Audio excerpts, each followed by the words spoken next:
Chapter 485. After the last stab, the black soldier's body trembled again. It was a normal reaction before death. After sensing that the target was dead, Leng Feng gave a thumbs up to the Leng Feng on the tree, praising the beauty and brilliance of the shot. Then, he turned to the other 4 comrades and said, "Clean up the battlefield and prepare to retreat to the next ambush location. Also, leave a landmine under the enemy's corpse. Also, leave a mark to alert other comrades who might be passing by." Following Captain Leng Feng's words, except for one warrior on the tree who was responsible for keeping watch, the other 3 came to the ground and began to clean up. After 15 minutes, the battlefield was cleaned up and the landmines were planted. Then, the 5 of them left quietly to complete the next ambush mission.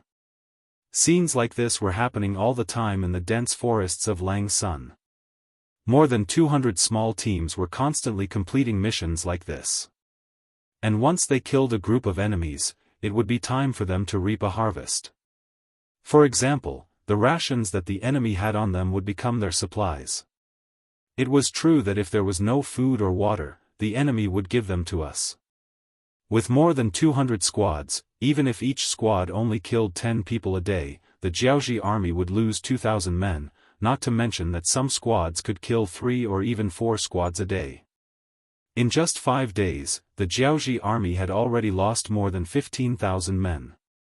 There would always be small groups that would mysteriously lose contact with them.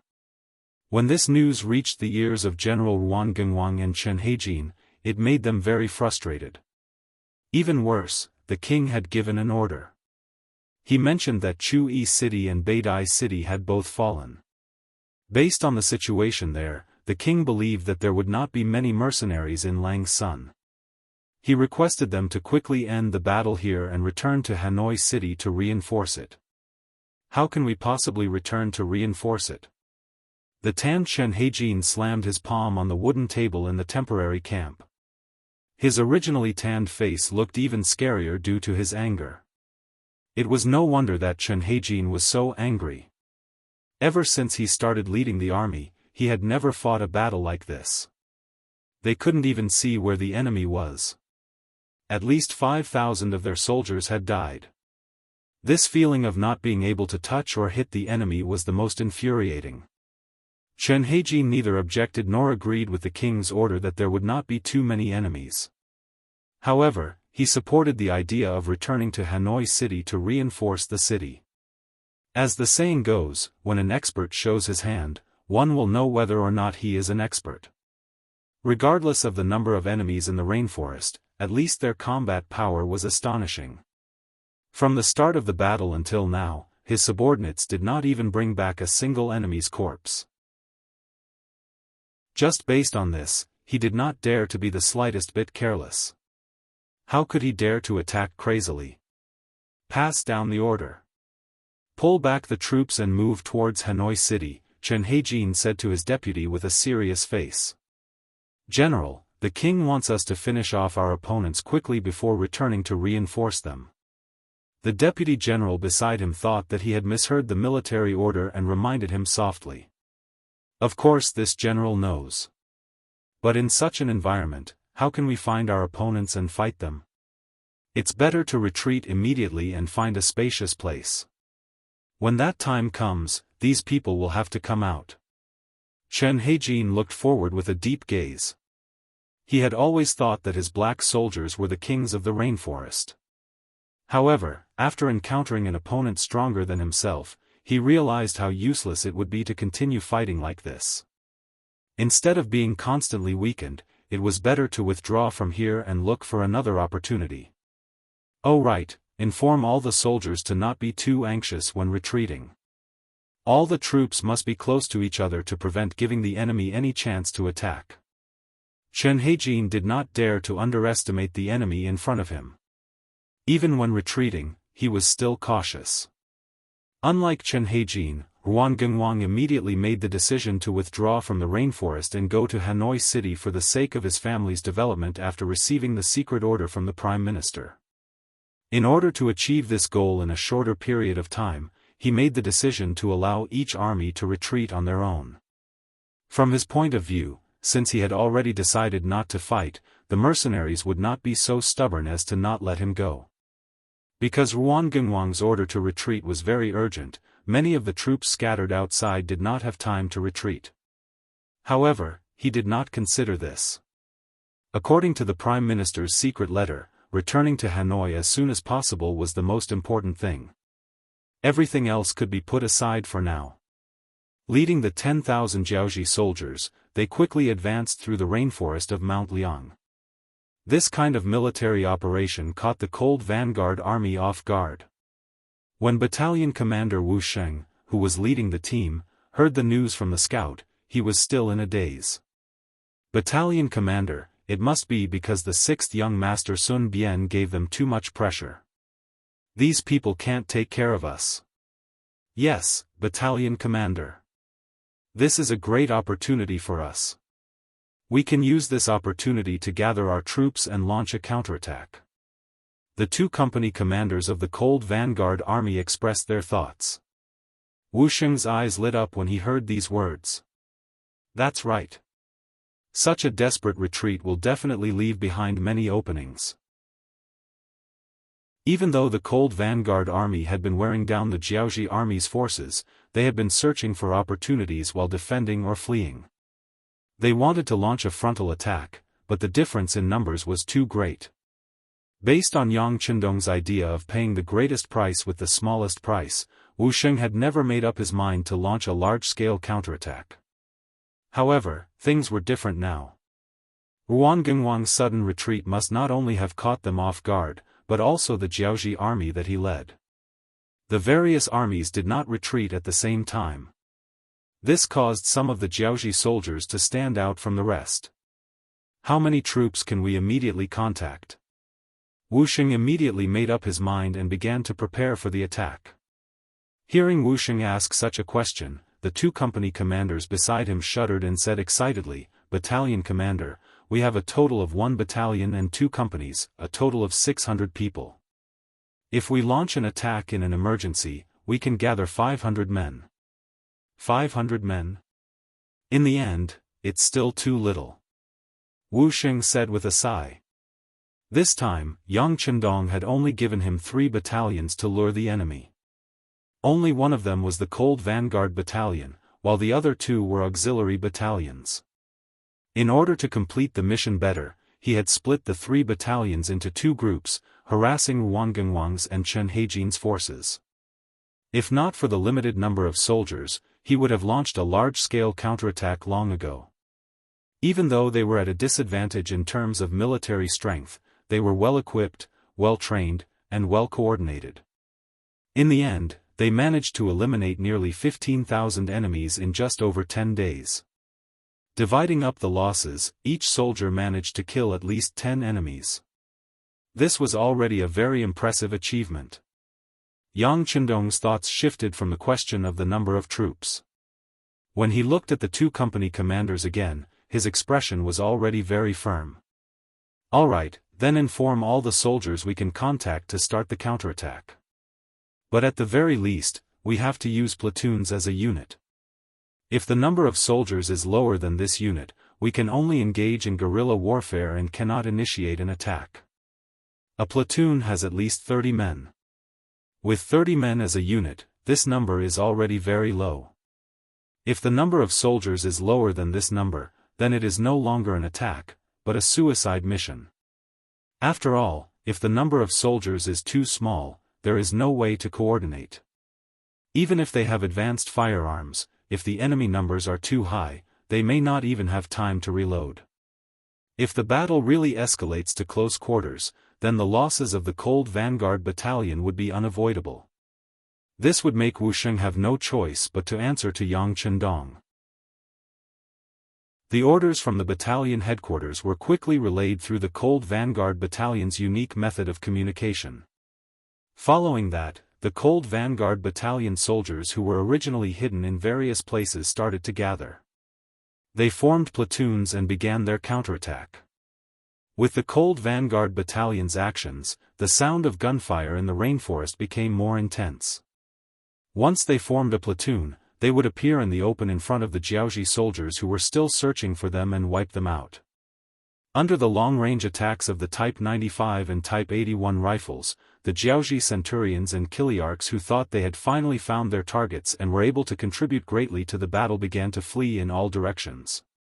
An unorganized army was just a bunch of stragglers who couldn't withstand a single blow. Even though the Cold Vanguard Battalion didn't have many soldiers, they were all elites. Every time they fired a clip of bullets, a few Jiaoji soldiers would be killed. A platoon of Cold Vanguard Battalion soldiers could charge up to 300 to 400 people at a time. The Jiaoji soldiers who were lucky enough to survive were also terrified. They no longer had any intention of exterminating the mercenaries. Once they had the chance, they would flee in all directions.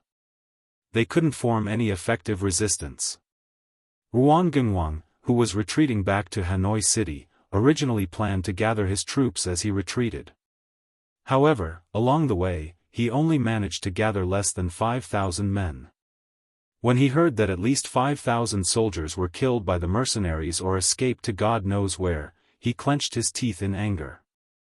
"General, should we go back now and fight the mercenaries until both sides suffer, or should we continue to retreat?"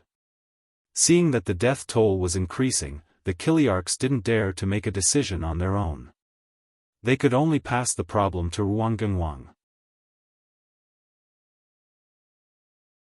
Chapter 486. Yuan's heart was filled with hatred. His face was so dark that it was almost dripping water. However, after a moment of hesitation, he gritted his teeth and said, "Retreat. Don't bother about the others. The safety of the king comes first. Yes, retreat." Hearing Yuan's final decision, the other Kiliarchs couldn't help but heave a sigh of relief. An entire army of 30,000 had entered the Langsun region.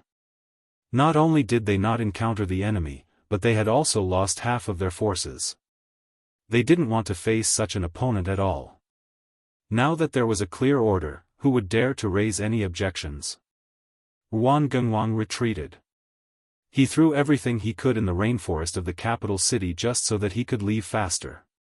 After Wu Xing's troops killed a few Jiaoji scattered soldiers who had left the main group, they saw military supplies strewn all over the mountains and plains. There were also some iron weapons that they had snatched from the Han people after entering Yunnan. Now, in order to save their lives, these heavy ironware were abandoned. Yes, Jiaoji was that poor. They didn't have many resources. Even the ironware from the Han people's homes was considered good stuff in the eyes of the Jiaoji soldiers. "Battalion commander, what should we do? Are we still chasing after them?"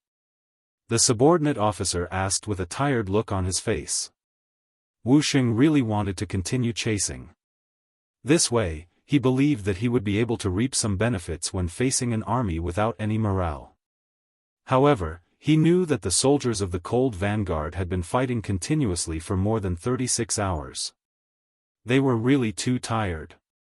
If they continued chasing, there would definitely be soldiers who would leave the army due to exhaustion. Since he had brought these people out, he would naturally try his best to bring them back. Tell the soldiers to find a place to bury these ironware and mark it. Then, find a safe place to rest. Yes. The officers below couldn't help but heave a sigh of relief when they heard that they could finally rest. They were really worried that the battalion commander would be so eager to gain merit that he would disregard everything and continue to kill the enemy. In that case, they would definitely carry out the orders. However, there would be casualties due to non-combat situations. That would definitely hurt their own foundation. After this battle in the rainforest, the combat power of all the soldiers who participated in the battle had increased by more than one level. Such elites would naturally become the backbone of Cold Vanguard in the future. Losing even one of them would be a heart-wrenching matter. When the mercenaries stopped chasing, Yuan could finally breathe a sigh of relief. However, the speed of his army did not slow down. On the contrary, they sped up. They were really afraid. They were afraid that if they relaxed, the mercenaries would chase after them and their losses would be even greater. Yuan Gengwang's fleeing speed was extremely fast, which naturally gave way to Chen Heijin's troops. Originally, they only had to face 1.5 battalions of mercenaries, but after Wu Sheng and the rest of the Cold Vanguard troops had a good night's rest, the 3 battalions of mercenaries gathered together the next day. With their increased strength, they put more pressure on the black soldiers and suffered greater losses. Putting aside the fact that the Jiaoji army in the Lang Sun region was constantly fighting and retreating, they had to pay a heavy price every day. In front of Beidai City, General Huang Hua, who was ordered by King Lili to bring 5,000 soldiers, had also arrived. The moment they arrived at Beidai City, Huang Hua ordered the army to get into formation. Following which, the siege began. The moment Huang Hua's army arrived at the city, the originally quiet Beidai City became restless. Some of the Jiaoji tycoons who had been hiding in their homes took the opportunity to cause trouble, intending to work together to retake Beidai City. The reason why these tycoons dared to make a move was because they had already seen that there were not many enemies, only about 1,000 of them. This was the reason why they dared to make such a huge bet. 2nd Battalion Commander Chen Bo, who had long guessed that such a situation would occur, first withdrew his army, then arranged for 2 companies of auxiliary soldiers to be stationed at the west gate. They were only waiting for the guards organized by the rich and powerful in the city to rush over, and then a burst of continuous fire. After a series of concentrated gunshots, nearly 100 corpses were left behind in front of the western gate. Only then did the rich people feel fear. Feeling fear, they retreated to their own courtyards and placed all their hopes on the Jiaoji army outside the city. After dealing with the internal threat, Chen Bo focused his attention on the Jiaoji army's siege. From afar, there were countless Jiaoji soldiers standing at the west gate of Beidai City. In comparison, there were only 3 battalions of Yang family soldiers guarding the city. However, this disadvantage in numbers didn't make Chen Bo and his soldiers show any signs of fear or worry. They were relying on the firearms in their hands. Brothers, don't panic. Let the enemies come first. When they are 100 meters away, the auxiliary soldiers will open fire and give them a head-on blow. Once they are about to retreat, the Cold Vanguard warriors will use 600 meters as a boundary to reap the lives of the enemies. In short, since the enemies are here, we cannot let them retreat too easily. Everyone, remember? Standing on top of the city gate tower, Chen Bo used his nightmare mirror to observe every move of the Jiaoji army. He calmly gave out orders. This wasn't the first time Chen Bo led an army alone. However, in the past, he only fought on a small scale within the Ming dynasty.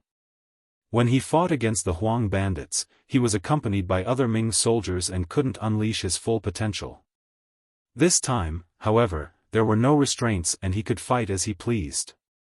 With Chen Bo's calm command, the Cold Vanguard warriors, who were already elites, were fearless. Even when facing an enemy 4 times their number, they didn't show any signs of fear. On the contrary, each of them hoped that the enemy would come quickly and not be scared away. They didn't want the credit to fly away from them. The soldiers were of one mind. Chen Bo, who had finished his preparations, led the 3 battalions of soldiers to look ahead with bright eyes. Some of the company commanders and platoon commanders were still mumbling to themselves, "Come on, don't worry, we won't attack you first. We'll come as soon as possible." It seemed like their prayers were effective. The Jiaoji army, who had already set up a formation outside Beidai City, finally moved. A total of 3,000 men, more than half of the army, began to move towards the west gate. There were only 5,000 men. Arranging 3,000 men for a charge was also the idea of the commander, Huang Hua. The intelligence report stated that the entire mercenary army only had about 10,000 men. There must be a portion of them in the Lang Sun region. The conquered Chu-Yi city also needed to be defended. Therefore, there shouldn't be too many enemies in Beidai City. At the very least, there shouldn't be much more than the soldiers under his command. Since there weren't many enemies, Huang Hua decided to send 3,000 men for a charge. He wanted to use the advantage of numbers to suppress the enemy. Perhaps this would be a good start. As for the remaining 2,000 men, there was a reason for that. Once the 3,000 vanguards were successful, the 2,000 at the back would have to join in and achieve victory in one go. However, if the situation wasn't good, the 2,000 men under his command would be able to hold their ground. At the very least, they would have the ability to defend. With this thought in mind, the 3,000 soldiers that Huang Huaxian had sent out began to move. Of the 3,000 men, 500 shield-bearers walked at the front. They were there to defend against the enemy's arrows. Behind him were 1,000 archers who were there to assist in the attack. Then there were 500 ladders. They were in groups of 5 and they were holding a total of 100 wooden ladders. This was to ensure that once the siege began, they could use the ladders to rush to the west gate of Beidai city. Finally, there were 1,000 siege soldiers. They held swords, spears, axes, and halberds in their hands. Their weapons were different, but once they reached the top of the tower, it was time for them to display their strength. With the combination of long and short weapons, their attack power was not low. The 3,000 soldiers of the Jiaoji army marched forward in an orderly fashion.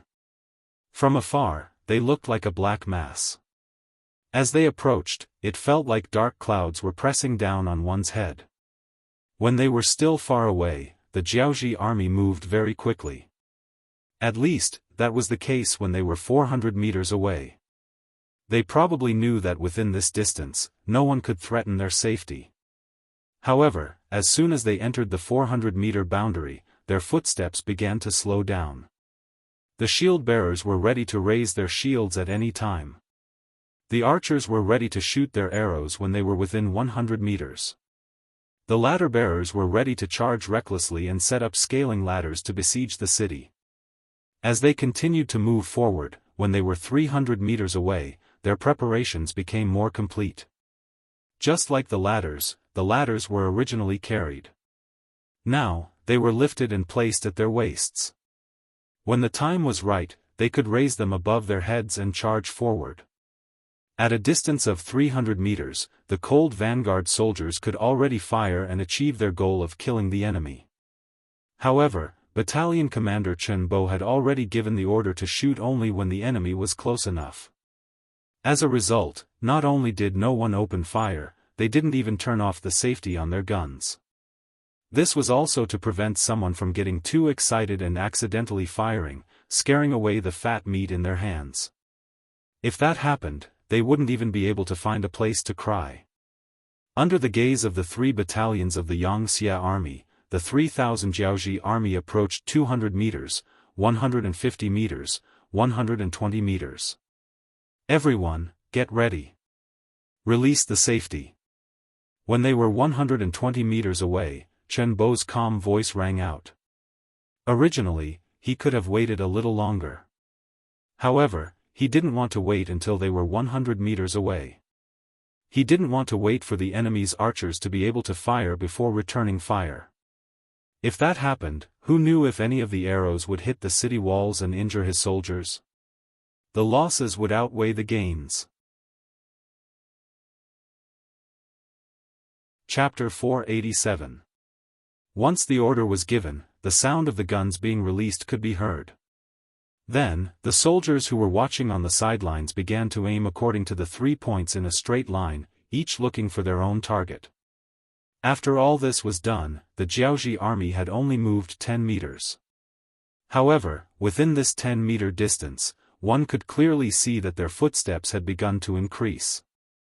Clearly, they were worried that the mercenaries on the city wall would suddenly fire arrows. If their charging speed was fast enough, even though they might not be able to dodge the arrows, at least they would have a higher chance of success. The enemy changed from a slow pace to a fast pace, and then they began to jog. This was clearly a sign that they were about to increase their speed. The eyes of Battalion Commander Chen Bo, who was leading the team, narrowed. He held the Type 95 in his hand and pressed the butt of the gun against his shoulder. Using this as a support, he assumed a very standard and beautiful standing posture while firing the gun. Not only Chen Bo, but all the gunmen were ready to shoot. Now, they only needed to wait for the order to shoot the enemy and make a contribution. Finally, while jogging, the 3,000 Jiaoji soldiers at the front, who were the shield soldiers, had reached the 100-meter mark. The archers behind them also took out their feathered bows and arrows from the quivers on their waists, ready to draw their bows and shoot. Fire! Chen Bo's voice suddenly rang out. Following this voice, the Type 95 in his hand fired the first shot. The target was a person who looked like a small general in the Jiaoji army. Bang! Bang bang bang bang. After the sound of a gunshot, what followed was the scene of thousands of guns being fired. Bursts of popping sounds rang out, and the Jiaoji soldiers fell to the ground one after another. There was no sound of arrows piercing through the air, nor was there a dense cloud of arrows covering the sky. There was only the sound of gunshots and the appearance of the bullets shooting out in a straight line. This was completely different from normal warfare, and instantly caught the Jiaoji soldiers off guard. The first unlucky ones to be chosen as targets were naturally the 1,000 archers. They were the only ones who could pose a threat to the Lengfeng soldiers on the city gate tower. Naturally, they were the ones who suffered the most. Many archers didn't even have time to hold the arrows in their hands before they fell to the ground. Horrifying bloody holes could be seen in their heads. There were also some archers who had just grabbed their arrows and fell to the ground. Even when they died, their faces were filled with unwillingness. Clearly, they couldn't understand why they had died before they could even release their arrows or see the enemy's arrows flying towards them. 1,000 archers were the first to meet with misfortune. Most of them died before they could even set out. Less than 100 of them released their arrows anxiously. However, due to panic or their limited strength, they did not manage to hit the city gate tower. Or perhaps they had already lost their aim. Even if they managed to hit the city gate tower, they did not manage to hit the designated spot. Cold blade, fire. They had already begun to attack. Just now, the 600 auxiliary soldiers had fired first, causing many enemy casualties and throwing the enemy camp into chaos. Seizing the opportunity, Chen Bo gave another shout, and the 400 soldiers of the Cold Vanguard began to attack from the furthest distance.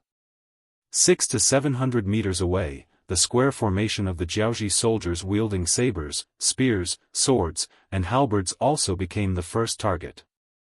The pitiful Jiaoji soldiers were still too far away and were completely unprepared. Suddenly, another wave of concentrated gunshots rang out. Many soldiers fell to the ground with a look of disbelief.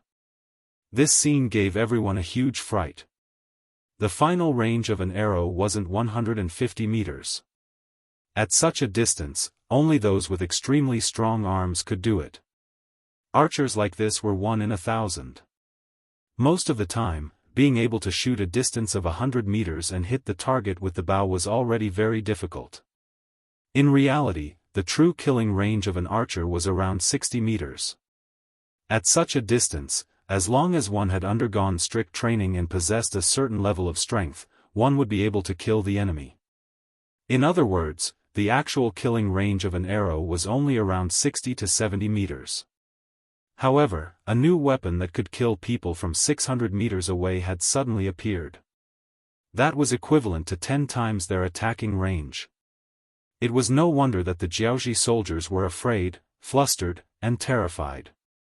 This type of sudden attack also caused the minds of the Jiaoji soldiers 600 to 700 meters away to become chaotic. Even though they saw their comrades die miserably beside them, there were still very few people who made the preparations to flee.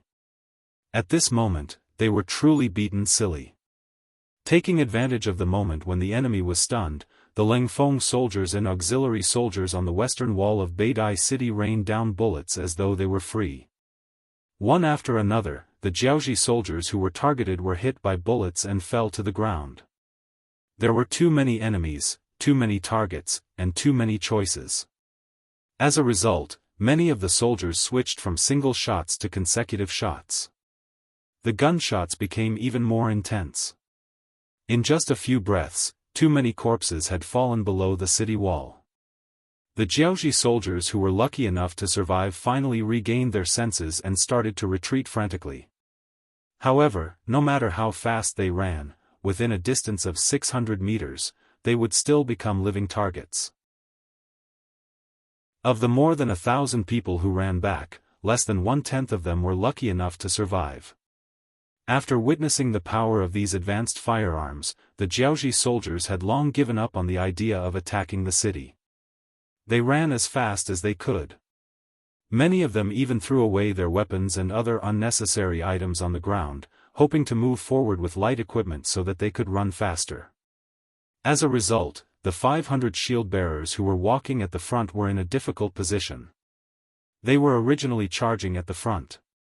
With the shields in their hands, normal arrows would not be able to harm them. However, even though the shield seemed to be made of iron, its defensive power was greatly reduced in the face of advanced firearms. There were even situations where the shields were penetrated by bullets. Compared to the penetrative power of the bullets, these Jianghu shield-bearers who were holding wooden shields could not put up any effective resistance. That's right, they were holding wooden shields. As a Jianghu that lacked metal and all sorts of resources, the number of soldiers who possessed metal shields was extremely small. Only the elites of the elites could possess such shields. Usually, the shields used in the army were only made of wood. It was sufficient to defend against long-range arrows. However, when faced with the sudden attack of bullets, it was naturally inferior. Wooden shields could not block bullets, and they were charging too close to the front. As a result, the 500 shield-bearers were in an awkward position. Should they run? If they charged too close to the front, they would definitely not be able to escape. Should they charge? With a wooden shield in their left hand and a dagger in their right hand, they were still fine in close combat. However, when faced with a 10-meter tall city wall, they were powerless. They could neither fight nor flee, especially when some of the 500 shield-bearers wanted to retreat but were killed. On the contrary, none of the 450 shield-bearers who stood still and did not dare to move were hurt. Instead, they chose to stay where they were. If they stayed where they were, they would most likely become captives and lose their freedom. However, compared to retreating and dying, it was still much better. As a result, a somewhat dramatic scene appeared on the battlefield. The 400 shield-bearers seemed to be wandering outside the battlefield. They stood there in an orderly manner, waiting for the judgment of the god of fate. Naturally, Uncle Chen also saw the 500 shield-bearers. However, when he saw that they did not act rashly and instead stood there obediently, he stopped thinking of killing them. Bullets cost money and the materials required were not cheap. If he could save a bullet, it was better to save a bullet. Moreover, the 500 shield-bearers were all able-bodied men. For the sixth young master who placed great emphasis on manpower, this was a considerable gain. Therefore, only a company of auxiliary soldiers were keeping an eye on the shield-bearers. The rest of the soldiers continued to do what they were supposed to do. They continued to fire continuously. However, because the enemies who could escape had already run far away, they had already switched from continuous fire to burst fire. A total of 3,000 people charged forward, but in the end, less than 200 managed to escape. Other than the 400 shield-bearers, the Jianghu army suffered a tragic loss of 2,000 people in just a short period of time. This result completely frightened the Jianghu army's general Huang Hua. After this battle, he finally understood why Chu-Yi City and Beidai City fell so quickly. Faced with such advanced firearms, he was afraid that no one would be able to stop them. "General, what do we do?" Seeing that the soldiers who charged out were retreating at an even faster speed and less than a tenth of them survived, a chilly arch could not help but look at Huang Hua with a bitter expression. Frowning deeply, Huang Hua muttered to himself for a moment before making the decision to retreat. They had already lost more than half of their forces and their morale was so unstable. If they continued to charge forward, they would not be able to return. Even if the king wanted to punish them, they could only choose to retreat. The general's decision to retreat made the Chiliarch beside him heave a sigh of relief. Following the order, the 2,000 Jiaoji soldiers who were already afraid of being beaten up frantically retreated at a speed that was more than 2 times faster than when they came. From the looks of it, humans truly cherished their lives. The Jiaoji army retreated. On the city walls, not a single soldier cheered loudly. Perhaps to them, this was something that could not be any more normal. Since that was the case, what was there to be happy about? On the contrary, there were 200 people who were displeased. They were the auxiliary soldiers who were arranged to guard Beidai city. Because of the previous incident where the Jiaoji citizens charged into the city, Chen Bo was worried that there would be a fire behind him. Thus, he arranged for these 200 people to guard the rear. This also meant that they did not have any chance to participate in the battle. It was inevitable that they would feel resentful. Chapter 488. In order to ensure fairness, the 450 Jiaoji shield-bearers who didn't dare to move were handed over to the 200 auxiliary soldiers. No matter what, it could be said that others ate the meat while they ate the soup. Thus, the 200 auxiliary soldiers opened the city gates under the lead of the 2 company commanders and walked out while glaring fiercely. In order to survive, the shield-bearers had thrown all their weapons to the ground. Finally, they saw the mercenaries in green walk out. For some reason, they were not afraid at all. Instead, they felt as if a heavy burden had been lifted off their shoulders. If no one came out to receive them, it would be a dead end.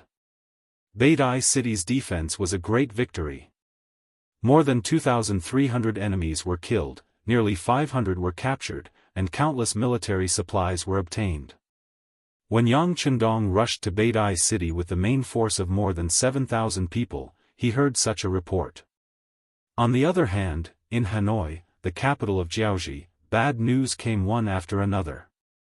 As the king, Luli seemed to have aged a lot in an instant. There were even some voices questioning him, saying that he was going to let the young crown prince take over the throne in advance. When King Li heard these discussions, he only replied that he understood in a daze. Then, he turned around and entered the royal palace, not seeing anyone else. The king didn't want to see anyone. This caused the officials to panic. Many of them went to Prime Minister Yuan to ask for advice. Compared to the other officials who were panicking, Prime Minister Yuan was much calmer. Everyone, don't worry. The crown prince is about to enter the city. Let's go welcome him together. Although Li had many concubines, he only had 2 sons. One was his eldest son, Li Siki, but he died early. The other was the crown prince's second son, Li Yuanlong.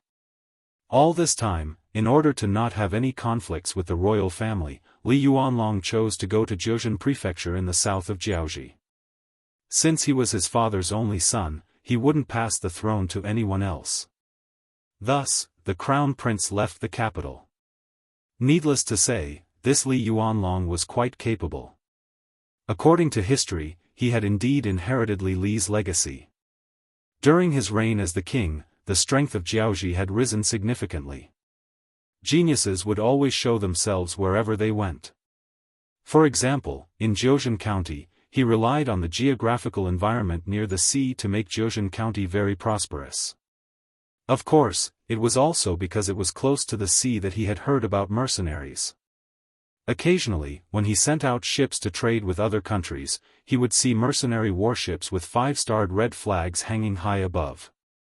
Compared to the ships of other small countries, the warships of the mercenaries were very domineering in terms of size, water consumption, and attack power.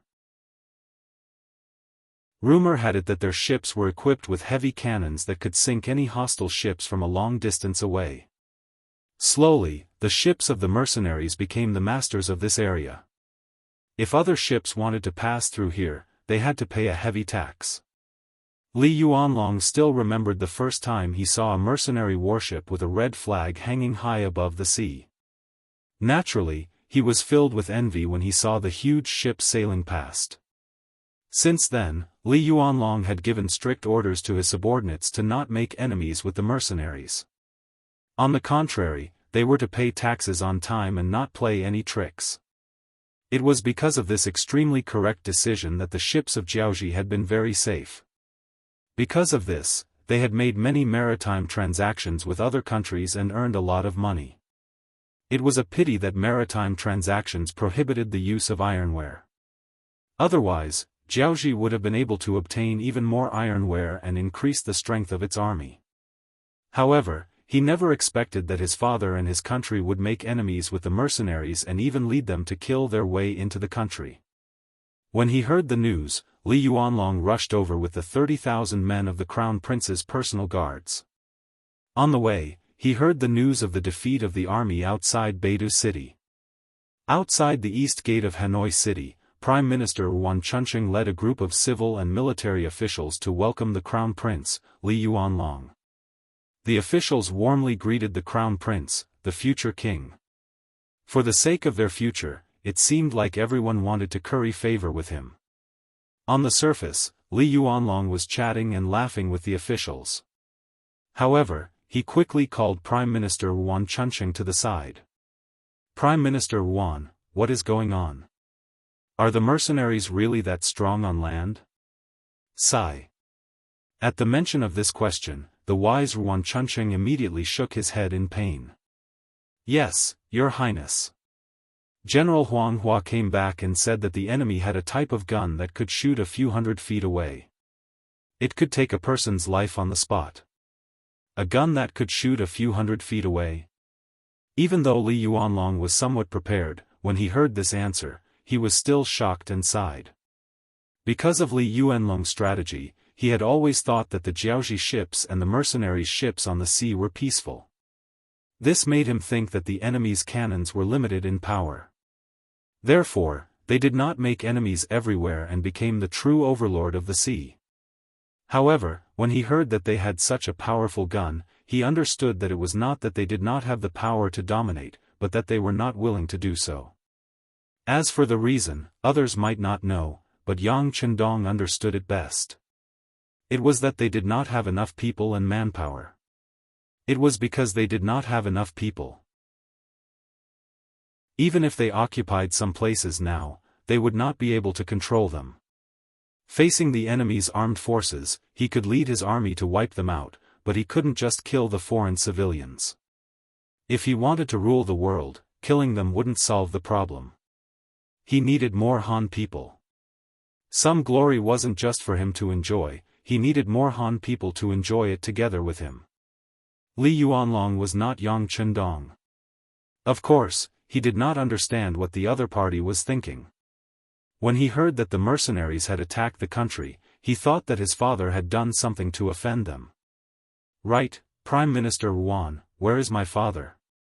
After getting a rough understanding of the situation, Li Yuanlong asked with concern as he walked towards the palace in the city with the other officials. Prime Minister Yuan Chunqing said with an ugly expression, "His Majesty, the king entered the harem alone. He did not allow anyone to disturb him." "Anyone? Does that also include this prince?" When Li Yuanlong heard this answer, he was first stunned. Then, he thought of something and revealed a look of joy. "Yes. The king specifically said that he would not see the crown prince." Yuan Chunqing was much more straightforward when he replied. Since there were some things that could not be avoided, then there was no need to avoid it. Although it was a little bullying, he was the king after all. Furthermore, there was no need to bully a father and son. When he heard this affirmative answer, Li Yuanlong's expression slowly returned to normal. He finally understood that his father had left the mess for him to deal with. If there was a mistake, then it would be his fault. Not only would his father not support him, but he would also criticize him and even take back his authority. On the other hand, if he did it well, then his father would have to abdicate. Li Yuanlong was indeed someone who had been the crown prince for many years. He was able to understand the situation so quickly. This was also why Prime Minister Yuan had an ugly expression when he answered this question. However, there was nothing he could do. After all, Li Yuanlong was the king and he was only the king's son. The so-called kinship. I almost forgot. In the face of huge benefits and reputation, there was no kinship in the royal family. After knowing his father's plan, Li Yuanlong did not have any intention of avoiding it. The fact that he had rushed over from Jianghu County after receiving the imperial edict was enough to explain everything. If he really wanted to avoid it, he could have just said that he was not feeling well and did not appear. Furthermore, as the crown prince and the future king, Li Yuanlong did not want to see anything happen to Jianghu. However, since there was a problem, it had to be solved. The heavy responsibility of solving this problem fell on his shoulders. This was his responsibility. Since that is the case, I will have to trouble Prime Minister Yuan to gather all the officials. This crown prince would like to hear their opinions. Since the problem was to be solved, it was naturally Han Xian who gathered the soldiers. The more the better. If he listened to their opinions, he might be able to find a way to solve the problem. Although Li Yuanlong already had a way to solve the problem, it would cost him too much to complete it. If there was a better way, he would not mind accepting and listening to it. Yuan knew that the crown prince was going to take over the government in advance, or rather, he was taking the initiative to take over the problem. He first looked at Li Yuanlong with an admiring gaze, then nodded and said, "Okay, then I will gather all the officials and listen to the crown prince's instructions." "Thank you, Prime Minister," Li Yuanlong replied in a respectful tone. After the crown prince entered the city, the first thing he did was to gather the important officials in the front hall of the palace to discuss important matters. All the officials of Jianghu rushed over. None of them wanted to let go of this opportunity to show their faces. As a result, the hall that could normally only hold 50 to 60 officials was stuffed with over 100 people, making it seem very crowded. Li Yuanlong didn't have the slightest intention of chasing them away. On the contrary, he maintained a smile on his face, showing a very patient look. When almost everyone had arrived, at least no one was rushing over from the outside, he coughed lightly and attracted everyone's attention to himself. With this light cough, the hall quieted down. Then, more than 200 eyes stared at Crown Prince Li Yuanlong. They all wanted to hear what this crown prince would say and how he would resolve the predicament in front of them. Chapter 489. Everyone. After the hall fell silent, Li Yuanlong's voice was heard. "I'm sure everyone knows what kind of situation we are facing now. The mercenaries are coming with a vengeance, and they are equipped with advanced firearms that can take people's lives from hundreds of zhang away. Our army is no match for them, and we have already lost several battles. Right now, the enemy has already taken over Beatty City, which is less than 200 li away from our Jianghu capital. At this time of crisis, I wonder if anyone has any ideas on how to retreat?" After saying this, Li Yuanlong looked at the officials with anticipation. He wanted to see if there were any better ideas. After hearing the crown prince's words, the officials, who were still discussing spiritedly, fell completely silent. In fact, before the crown prince came, everyone had talked about the war in the country more than once. Huang Hua had returned, Jishu and Longbian had also sent back news, confirming that the mercenaries had a powerful killing weapon in their hands that was far beyond their imagination. It was an advanced flintlock that could fire continuously and was extremely accurate. It was said that the firearm could shoot up to 600 to 700 meters away. When it landed on a person, it could still be fatal. In comparison, the bows and arrows in their hands could only shoot up to 100 meters. When it was truly lethal, it could only shoot up to 50 to 60 meters. The difference was more than 10 times. How could they fight this war? But what could they do if they couldn't win? This was where they lived, and the mercenaries belonged to outsiders. Even if they were outsiders, they couldn't just let them do whatever they wanted, right? When the king refused to see anyone, everyone put all their hopes on the crown prince. But now that the crown prince asked this question, how could they answer? Everyone who couldn't think of a solution could only turn their attention to Li Yuanlong. In their opinion, they didn't have the ability to find a solution, but the crown prince must have a solution. No one spoke. Although this was within Li Yuanlong's expectations, he still couldn't help but let out a long sigh when he saw the outcome. Is there really no solution to this? Seeing how disappointed the crown prince was, the officials couldn't help but lower their heads. Obviously, they didn't want the crown prince to see their incompetent side. On the other hand, some of the military officials had a helpless look on their faces, but none of them lowered their heads. As generals, they were originally prepared to sacrifice their lives for the country. They were not afraid of death. After seeing that the civil officials were helpless, the generals led by the famous General Fan Yuhai stepped forward. Your Highness, we are willing to be the vanguard. Once you give the order, no one will disobey. More than a dozen generals stood up and spoke in unison. It was quite imposing. Their words caused the civil officials who had their heads lowered to tremble. It also caused Li Yuanlong, who was seated at the head of the table, to light up. No matter what, as long as there are generals who dare to fight, Jiaoji will not fall. The most important thing was that with the support of these generals, his position as the temporary commander would be stable. Good. Generals, your courage is commendable. This crown prince is very happy. Li Yuanlong's gaze fell on Fan Yuhai, Huang Hua, and the other generals as he spoke emotionally. After speaking, he shook his head. However, there is a huge disparity in the weapons of both sides. Even if the generals aren't afraid of death, this crown prince doesn't want to throw away his life. Before we can think of a better solution, we have to carefully consider whether to fight or not. Your Highness. When Fan Yuhai heard the meaning behind Li Yuanlong's words, he became anxious. He could sense that the crown prince was going to give up the battle and ask for peace. Alright, this crown prince has his own plans. Where is the prime minister? Li Yuanlong interrupted Fan Yuhai's next words and swept his gaze across the officials. This old official is here. Yuan Chunqing took a step forward. This crown prince orders you to represent this crown prince in negotiating with the mercenaries in Beidao City. See what they want. If they are willing to withdraw their troops, we are willing to compensate them. Are you willing to take up this task? Since he couldn't find a better solution, Li Yuanlong followed his original plan. This was going to ask for peace. Speaking of which, this wasn't a good task. As the prime minister of the country and the leader of the officials, if Yuan Chunqing said he wasn't willing, no one could force him. However, after his expression changed a few times, he still nodded and agreed.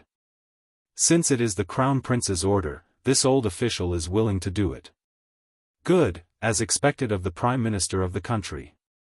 Then I will have to trouble you.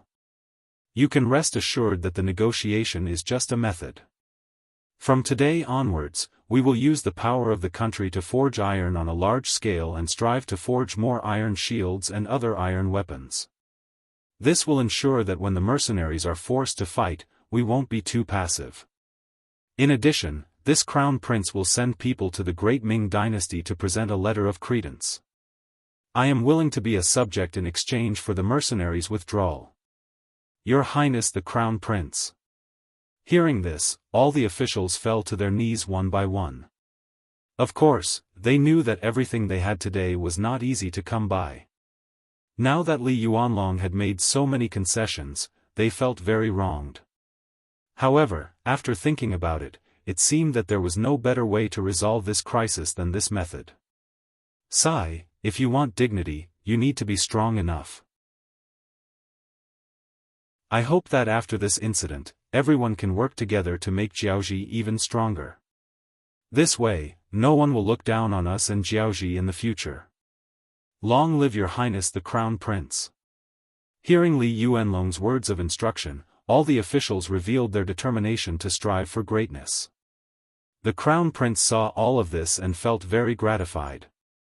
If everyone could change after this ordeal, it would be a good thing. Of course, there was one thing that Li Yuanlong would not say out loud.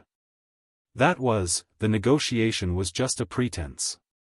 His real goal was to use this opportunity to forge more iron weapons to fight the enemy.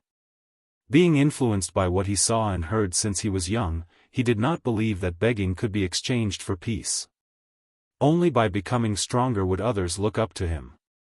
That was where true strength lied. Even if the enemy had such advanced firearms, with Jiaoxi's current conditions, it would require too much effort to win the war. If things went wrong, the foundation of Jiaoxi would be shaken. This was not something that the ambitious Li Yuanlong wanted to see. What he needed was to win this war with the smallest price.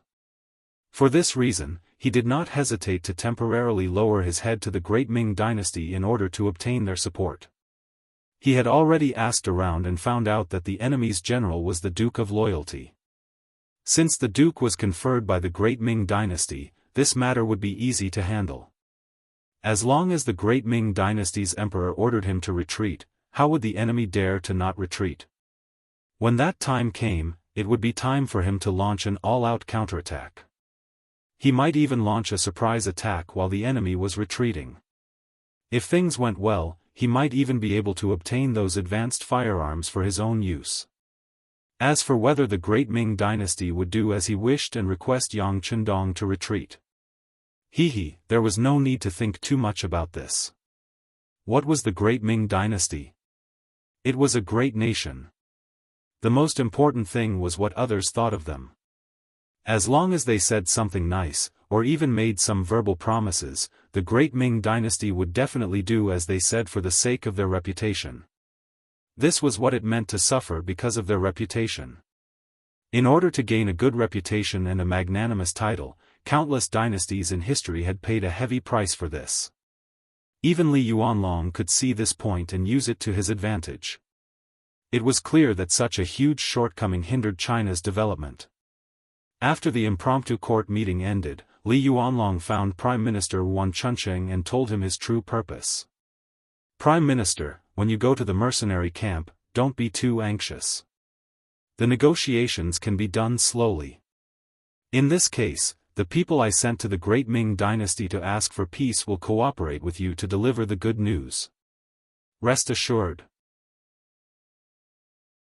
Considering the distance between Jiaoxi and the great Ming dynasty, some things could not be done in a day. How to fight for time was what Wuan Chunqing needed to do. After understanding the crown prince's intention, Wuan Chunqing was very relieved. He was worried that the crown prince would be scared. If that was the case, how could he lead Jiaoxi to greater heights? Fortunately, everything was just a temporary measure. A person who could adapt to circumstances like this was the true leader of Jiaoxi. With a face full of admiration, Wuan Chunqing confidently patted his chest and promised Li Yuanlong, "Your Highness, please rest assured. Once I'm here, it won't be a problem to delay for 10 to 15 days. Okay, this crown prince will order the people who go to the great Ming dynasty to ask for peace to speed up," Li Yuanlong also vowed. In general, he valued the prime minister's talent very much. Naturally, he did not want anything to happen to him. On the night after the two of them discussed, the officials who went to the great Ming dynasty to ask for peace secretly departed. On the morning of the second day, Wuan Chunqing changed into a brand new official uniform and led a group of personal attendants out of Hanoi City. They headed straight for Beidai City, which was 200 li away. Just as the group departed, a messenger from Jiaoxi rushed to Beidai City ahead of them and explained the prime minister's intentions. Beidai City. With the arrival of Yang Chendong's main forces, the city changed again. The rich people who instigated others to attack the mercenaries were all dragged out of their homes. Anyone who dared to resist or disobey was killed without mercy. Yang Chendong admitted that he did not have a good temper when it came to people of other races. This was especially so for people who wanted to stab him in the back. His hatred would not last overnight and he would take the opportunity to settle it. Under Yang Chendong's ruthless methods and policies, more than 20 rich people were brought out of their homes. In the beginning, there was some resistance. However, after more than 60 people from 2 families were killed, the rest became obedient. When the people were arrested, they were brought out of their homes obediently. Chapter 490. The orders of those who were brought out had already been decided. Just like in Chu-Yi City, the temporary small square was filled with wooden stakes. More than 20 people were tied to the stakes one by one. Then, the common people gathered. The Han people were singled out and naturally became a special class, living a life of eating and wearing warm clothes. After meeting up with Chen Bo's 3 battalions, the army expanded to over 8,000 men. It was more than enough to clear out a small Beatty city. In an instant, the Han people were elated. The Jiaoji people became restless. Even when they slept at night, they didn't dare to close their eyes. They were afraid that the mercenaries would rush in and take them out to parade through the streets. It was no wonder that the people of Jiaoji were so worried. Every day, because of the Han people's accusations, some of the Jiaoji people who had bullied them in the past were dragged out of their warm beds in the middle of the night. Only the people of Jiaoji who had always been kind to others could truly sleep peacefully. In just 2 days, the atmosphere of the entire Beatty city changed. Especially when the mercenaries announced that most of the people who were supposed to be captured had been captured. If there were no other accidents, they wouldn't disturb the lives of the commoners. Only then did the panic slowly subside. It was also at this time that news of Prime Minister Yuan Chunsheng's arrival for negotiations reached the ears of Yang Chendong. According to the news, Prime Minister Yuan would arrive at Beatty City by tomorrow afternoon at the latest. At that time, he hoped that everyone would be able to sit down peacefully for a discussion. Some of the Yangtze new army officers didn't agree with the Jiaoji people's request for negotiations or even submission. They believed that since the advantage was in their hands, the moment they arrived at Jiaoji, it was only natural that the country would be destroyed. But for some reason, the 6th young master actually agreed to the request for negotiations. He even said that he would welcome the other party into the city. When the news came out, many of the officers were confused. Those with bad tempers were even more upset. In other words, if the order had been given by Yang Chendong, or if it had been any other general, even Leng Song and Gao Xiong would have been criticized. The officers did not understand this decision and were conflicted. As the political commissar of the 2nd Regiment of the Cold Front, Kong Jia immediately went to Yang Chendong and expressed his concerns. Kong Jia had a troubled look on his face. When he saw Yang Chendong, he said, 6th young master, regarding the negotiation with Jiaoji, the officers are quite upset. Although we can't see anything wrong with them, if we can't explain it clearly, it will affect the morale of the soldiers. Kong Jia did not come here to criticize Yang Chendong. He did not dare to do so. He was just reporting his concerns because of his duty. Regarding this, Yang Chendong could understand. He naturally had such a plan. Since Kong Jia came looking for him, it was time for him to give the officers an explanation. Alright, Political Commissar Kong, you don't have to be too anxious. Since this young master was the one who made the decision, I have my reasons. How about this? Inform all the officers and instructors of the various battalions to come for a meeting. This young master has something to say. Seeing that Yang Chendong wanted to personally explain the matter to everyone, Kong Jia was overjoyed. He immediately said, this subordinate will inform them right away. In less than an hour, all the battalion commanders and instructors of the same rank in the city arrived at the general's residence. This used to be Pan Wenfei's residence, but he was now dead. Naturally, this place became Yang Chendong's temporary residence. More than 30 battalion commanders rushed over and stood orderly in the courtyard. Their eyes were fixed on Yang Chendong, who was looking up at the sky. This scene had been going on for quite a while. It was Yang Chendong who called them over, but the 6th young master did not say a word. He only looked up at the sky. Naturally, no one dared to rush him. They could only stand in standard military posture and straighten their bodies. After about the time it took to drink a cup of tea, Yang Chendong slowly lowered his head. To be honest, it was uncomfortable to look up at the sky for a long time. However, in order to remind these officers, there were some things that had to be done. It was a good thing that the officers could have their own opinions. However, if they dared to question the decision of their superior, they would not be allowed to do so. For example, a platoon commander only saw the soldiers of his platoon. That was bound to have limitations. A company commander only saw a company, unlike a battalion commander who could see the bigger picture. As the actual founder of the mercenary army, as well as the highest leader, Yang Chendong naturally saw the bigger picture. In order to accomplish this, it was inevitable that he would make some concessions. For example, allowing the Prime Minister of Jianghu to negotiate was influenced by the bigger picture. As the territory grew larger in the future, the chances of something like this happening would also increase. He could not possibly explain it to his subordinates every single time. This time could be an exception, but it would only be limited to this one time. Through this incident, Yang Chendong wanted to tell everyone that they could doubt his decision, but they had to obey. Otherwise, they could just go back to wherever they wanted to go. There were no three-legged toads, but there were plenty of two-legged toads. Seeing that the time it took for an incense stick to burn had passed and the emotions of the officers had calmed down, Yang Chendong finally spoke. "I don't care what you think of yourselves. I don't care what kind of dissatisfaction or opinions you have in your hearts. Right now, this young master wants to ask you all one question. With our current strength, can we take down all of Jianghu's cities without shedding any blood?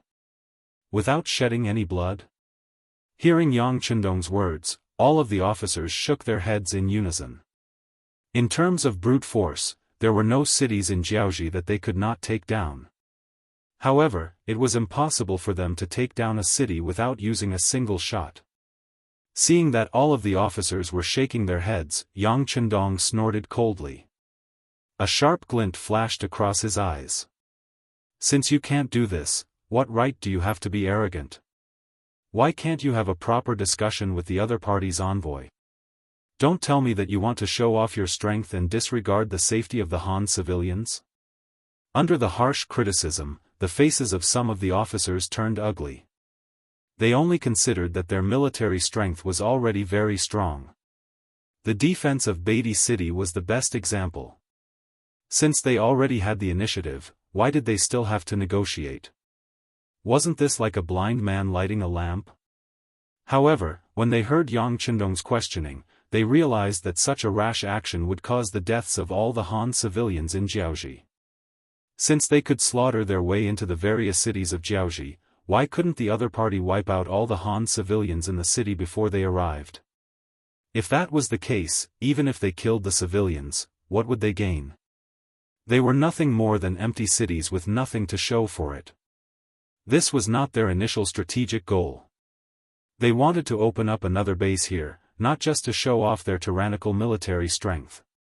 It could be said that when Yang Chendong said those words, many of the officers understood what was going on.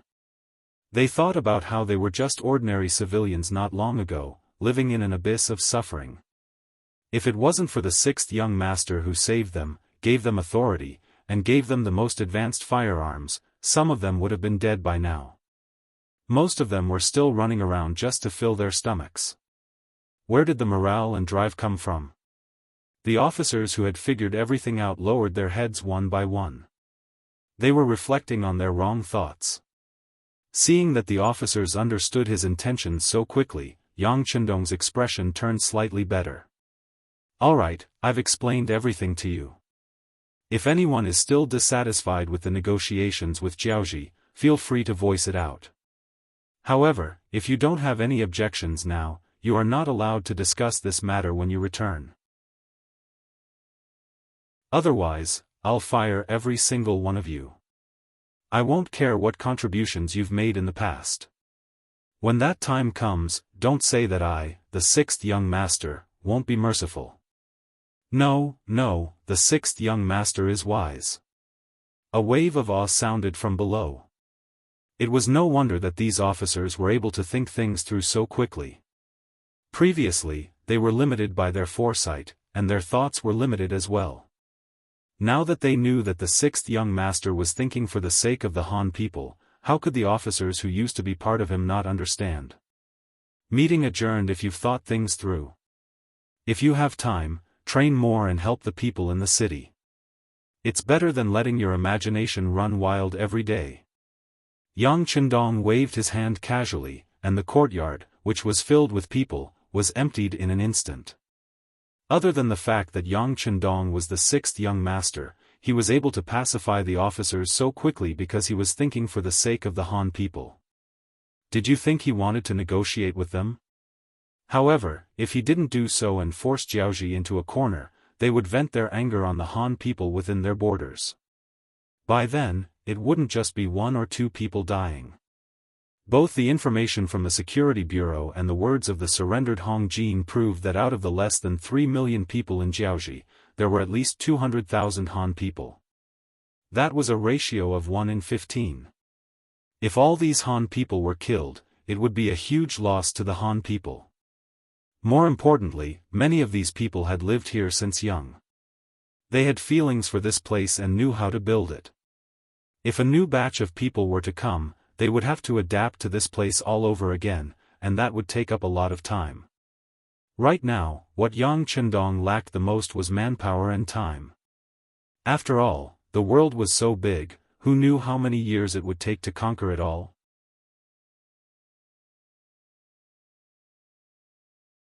Chapter 491. There were some things that could only be done as quickly as possible. In this way, whether or not the Han people in Jiaoji could survive, and how many of them could survive, would be directly related to the issue of ruling over this place. After convincing these officers, they would go and convince the platoon officers, and the entire army would become stable again. At noon on the second day, a group of 200 people arrived at the west side of Beidai City. Yuan Chunqing arrived at Beidai City 4 hours earlier than planned, and it was enough to show their sincerity and anxiousness. They were afraid that the mercenaries would attack the other cities again, so they rushed over without stopping to rest. When Yuan Chunqing arrived at the city, according to the plan, 2nd Regiment Commander Luo Pe and Political Commissar Kong Jia went out to welcome them, and led them into Beidai City. Trying his best to maintain a smile, Yuan Chunqing greeted Luo Pe and Kong Jia before asking about Yang Chendong. May I know where the Duke of Loyalty is? This time, this Prime Minister is under the orders of the Crown Prince to bring some gifts. The Duke of Loyalty is still inspecting the army. If Prime Minister Yuan is anxious, why don't you take a look with us? Political Commissar Kong Jia first smiled at Luo Pe, then turned to Yuan Chunqing and said in an unhurried tone. All of this was planned. Yuan Chunqing was anxious to see Yang Chendong and test his intentions, so he wanted to use this opportunity to give him a good beating, and let him see the morale and momentum of the mercenaries. When he heard that Yang Chendong was inspecting the army, a bitter expression flashed across Yuan Chunqing's face. To be able to become the Prime Minister, which one of them was an idiot? How could he not understand the meaning behind this? This was clearly a show of strength.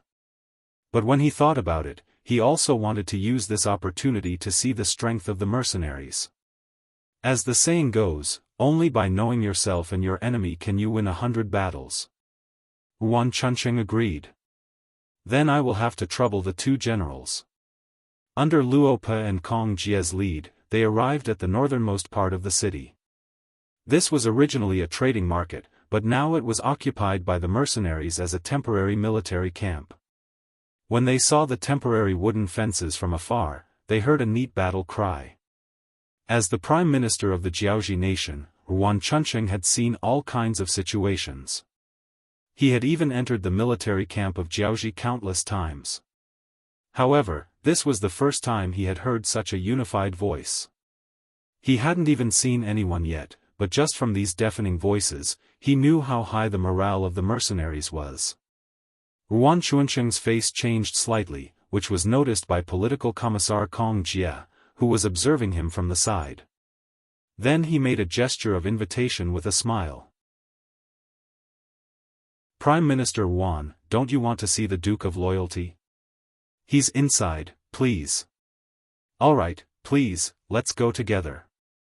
Yuan Chunqing forcefully suppressed the fear in his heart and said with a forced smile. There was an entire platoon of Ling Feng on duty at the entrance of the barracks. Although it seemed that there was no problem with the security of Beatty City, this place had just been recovered, so it was necessary to be vigilant. The platoon leader in charge of the guards at the entrance was Lu Jian. He was from Mount Qishan of Ryukyu Island. A while ago, he was caught by the imperial guards at the Song Rouge shop in Gaozhou Prefecture of the Southern Ming Dynasty. After passing the test, he didn't say a word about the mercenaries. A while ago, he made a military contribution in the defense of Beatty City and was promoted from an auxiliary platoon leader to a platoon leader of Ling Feng. This time, he was in charge of leading the platoon. When he saw the regiment commander and political commissar walking over with a group of people dressed in Jiaoji attire, he raised his right hand with a wooden expression and said loudly, "Any outsiders who want to enter the barracks are not allowed to carry weapons. Please remove your weapons." Yuan Chunqing's face turned ugly when he heard Lu Jian's words. If the mercenaries wanted to deal with him, it should be very easy. However, at least they had weapons on them, so they still had a trace of resistance. But if even their weapons were confiscated, then wouldn't they become fish on the chopping board? Wouldn't they be at the mercy of others? Yuan Chunqing didn't agree immediately. The guards beside him stepped forward and pulled out their swords, shouting, "Who dares to confiscate our weapons? We are here to negotiate as representatives of the Jiaoji army, not prisoners of a defeated army."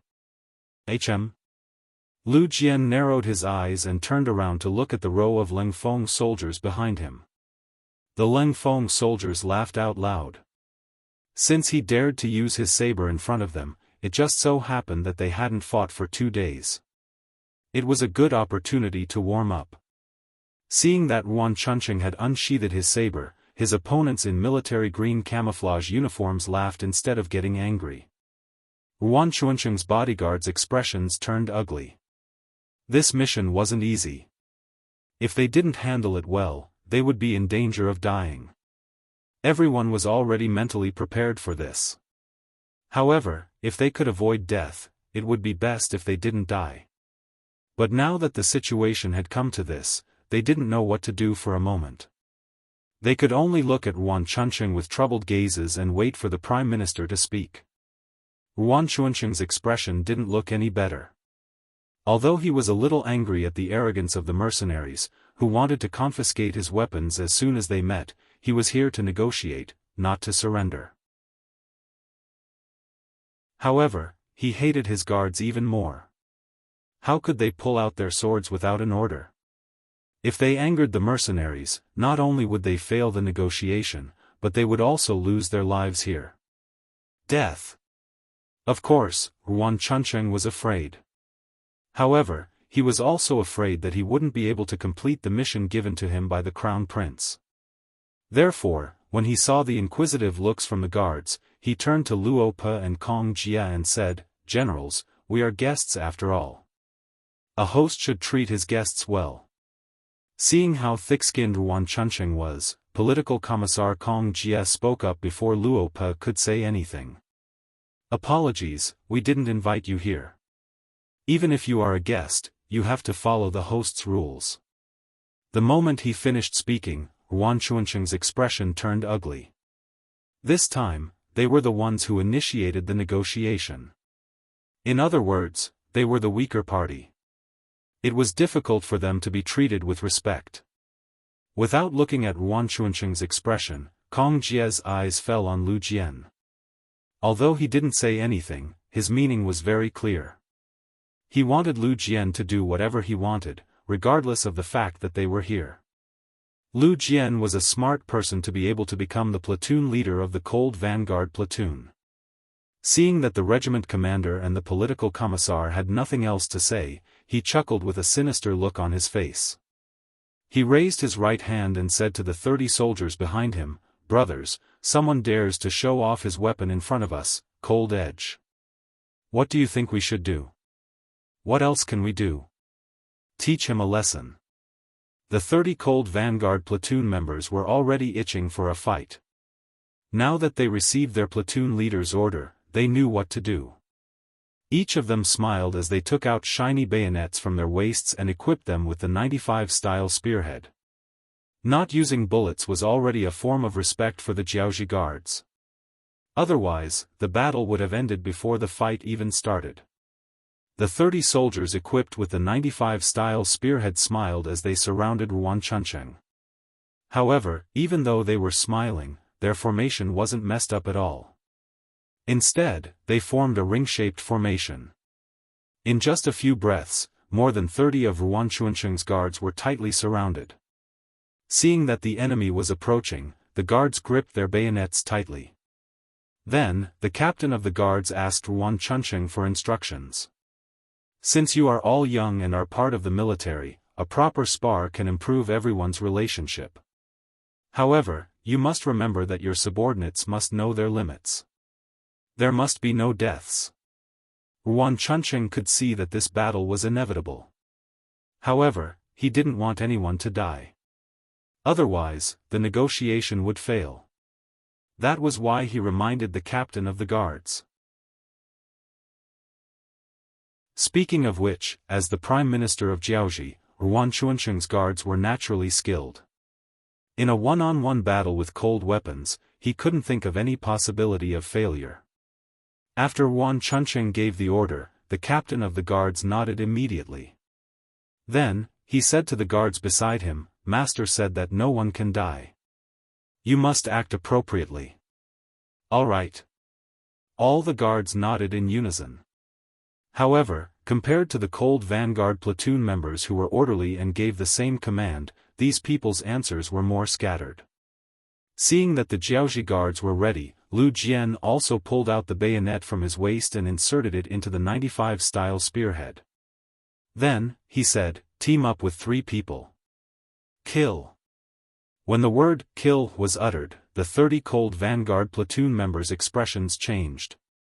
If it was said that there was still a hint of playfulness in their eyes just a moment ago, now all of them were much more focused. This was also due to Yang Chendong's usual teachings. In his words, mercy to the enemy was cruelty to the reader. Therefore, no matter what the situation was, as long as they fought, no matter how strong or weak the opponent was, they had to give it their all. This was the only way to ensure that they could unleash their full strength and not fail miserably.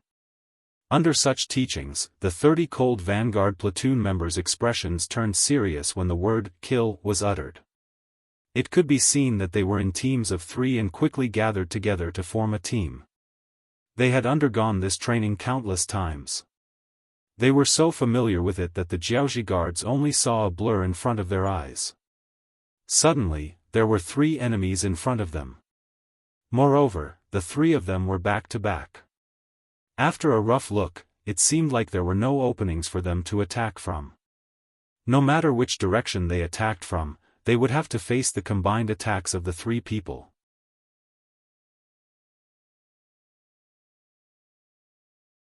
Chapter 492. This was the first time the guards saw this 3-3 formation, and they were at a loss of what to do. However, even though they were at a loss, it didn't mean that the Cold Vanguards would wait for an opportunity. Seeing their opponents' confused expressions, the 10 groups of Cold Vanguards launched their own fierce attacks. The dazzling white bayonets were everywhere. In just the blink of an eye, at least a dozen guards had been pierced by the bayonets and fell to the ground with a look of helplessness on their faces. Lu Jian also faced Yuan Chuncheng's guard captain with his bayonet. The only difference was that they were fighting one-on-one. The guard captain held a large machete in his hand. He was also tall and burly. In comparison, Lu Jian, who was only 1.78 meters tall, was at least half a head shorter than the guard captain. In terms of size, Lu Jian seemed to be at a disadvantage. This gave the guard captain a natural advantage, and he thought that Lu Jian couldn't withstand a single blow. However, just as this kind of underestimation was formed, a bayonet suddenly pierced towards his face. The guard captain's expression changed drastically. This kind of fierce attack made him lose focus for a moment, and then he instinctively raised his machete to block. Clang! Under the short exchange of weapons, the bayonet and machete clashed for a moment. Then, the bayonet that was knocked to the right suddenly turned around and stabbed towards the guard captain's waist. This move was so fast that it didn't seem to be a helpless move at all. It gave people the feeling that it was long prepared. To be able to become Yuan Chuancheng's trusted guard captain, his skills were naturally extraordinary. In order to obtain this position, he had competed for a long time and defeated many opponents. Therefore, even though the dagger was as fast as lightning, the captain still managed to dodge it at the last moment with a twist of his waist. This made Yuan Chuancheng, who was watching everything from the side, sigh in relief. Just as he thought that Lu Jian's attack was over, and it should be his guard captain's turn to counterattack, the bayonet suddenly turned around and left a bright red wound on the guard captain's waist. Hiss! After the sharp bayonet cut through his waist, the guard captain felt a burst of pain. His face couldn't help but twist and become a little terrifying. He had calculated everything, but he had never considered the uniqueness of the bayonet. It wasn't like a spear that could only stab, it wasn't like a saber that could only slash, it wasn't like a sword that could only stab, it wasn't like a sword that could only stab and slash. On the contrary, this bayonet could be used to stab, chop, whip, chop, and flick. It could be used to its fullest potential, and could form an extremely effective killing force. As such, when faced with such a weapon, if one were to view it as an ordinary weapon, it was inevitable that one would suffer a loss. Just like this time, the whipping stance left a bloody wound on his waist. As blood continued to drip from the wound, the guard captain felt that his reflexes and strength were gradually losing. The 30 or so guards were in the same situation as the head of the guards, or perhaps even worse. In front of the 3-to-3 battle formation, in front of the seemingly omnipotent bayonet, none of the guards could withstand a single blow from them. Often, the guards with some skills could block one bayonet attack, but the next bayonet would fly over, making it impossible to guard against and impossible to dodge. The moment Lu Jian injured the captain of the guards, the battle on this side had already ended. None of the 30 or so guards could stand. All of them were lying on the ground with injuries all over their bodies. This was because the Lengfeng soldiers didn't intend to kill and intentionally held back. If this was a real battlefield, it wouldn't be just 30 or so injured that were lying on the ground, but 30 or so corpses. Enough! Yuan Chuancheng's expression turned extremely ugly when he saw that the guards he was so proud of were all defeated in such a short period of time. He was afraid that more of his men would be injured or killed if this went on. Thus, he roared loudly. When the country's prime minister put on a stern face, he naturally had an intimidating aura. Unfortunately, this aura was nothing in the eyes of Luo Pe and Kong Jie. On the contrary, the latter said in a mocking tone, "What's wrong? Prime Minister Yuan, are you afraid? Hee, if you are, you can go back to Hanoi City now and regroup. We will see who wins and who loses on the battlefield." He was obviously trying to provoke Yuan Chuancheng. How could Yuan Chuancheng respond? Although he was a little annoyed that his guards didn't give him face, he wouldn't forget what his mission was. Next, he pretended that he didn't hear anything and said, "Generals, I'm here to see the Duke of Loyalty. Please lead the way. The Duke of Loyalty is in the barracks, but you can't bring any weapons in." Kong Jie reminded with a smile. This old man understands. This time, Yuan Chuancheng was straightforward. He reached out and took off the sword on his waist, which was used as an ornament, and handed it to a guard behind him who had just gotten up. Then, he said to the head guard, "Put down your weapon and follow this old man in." Yuan Chuancheng's cooperation made Kong Jie speechless. In his heart, he sighed at Yuan Chuancheng's flexibility. He signaled Commander Luo Po with his eyes. After seeing the other party nod in agreement, he smiled and said to Yuan Chuncheng, "Prime Minister Yuan, please." A fight broke out suddenly and ended quickly. In the end, Leng Feng won. Of course, Leng Feng had the advantage of being equipped with a bayonet, but more importantly, it was because of their cooperation. In other words, Leng Feng was Leng Feng. Even if he fought with cold weapons, one-on-one, or even one against many, he was still able to win.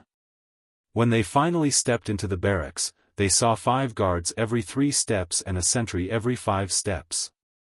These guards were all Leng Feng. Their training was basically over. What they needed to improve was their killing techniques and proficiency on the battlefield. Therefore, whenever Yang Chendong had the time, he would train the auxiliary soldiers and temporary auxiliary soldiers. Since they had the advantage in numbers, once they improved their battle prowess, it would be a huge boost to the overall battle prowess of the entire army. Under the guidance of Luo Pe and political commissar Kong Jia, Prime Minister Yuan Chuncheng led the head guard who had a piece of white cloth wrapped around his waist into the depths of the barracks. From afar, he saw a wide training field. There were thousands of soldiers practicing all kinds of drills.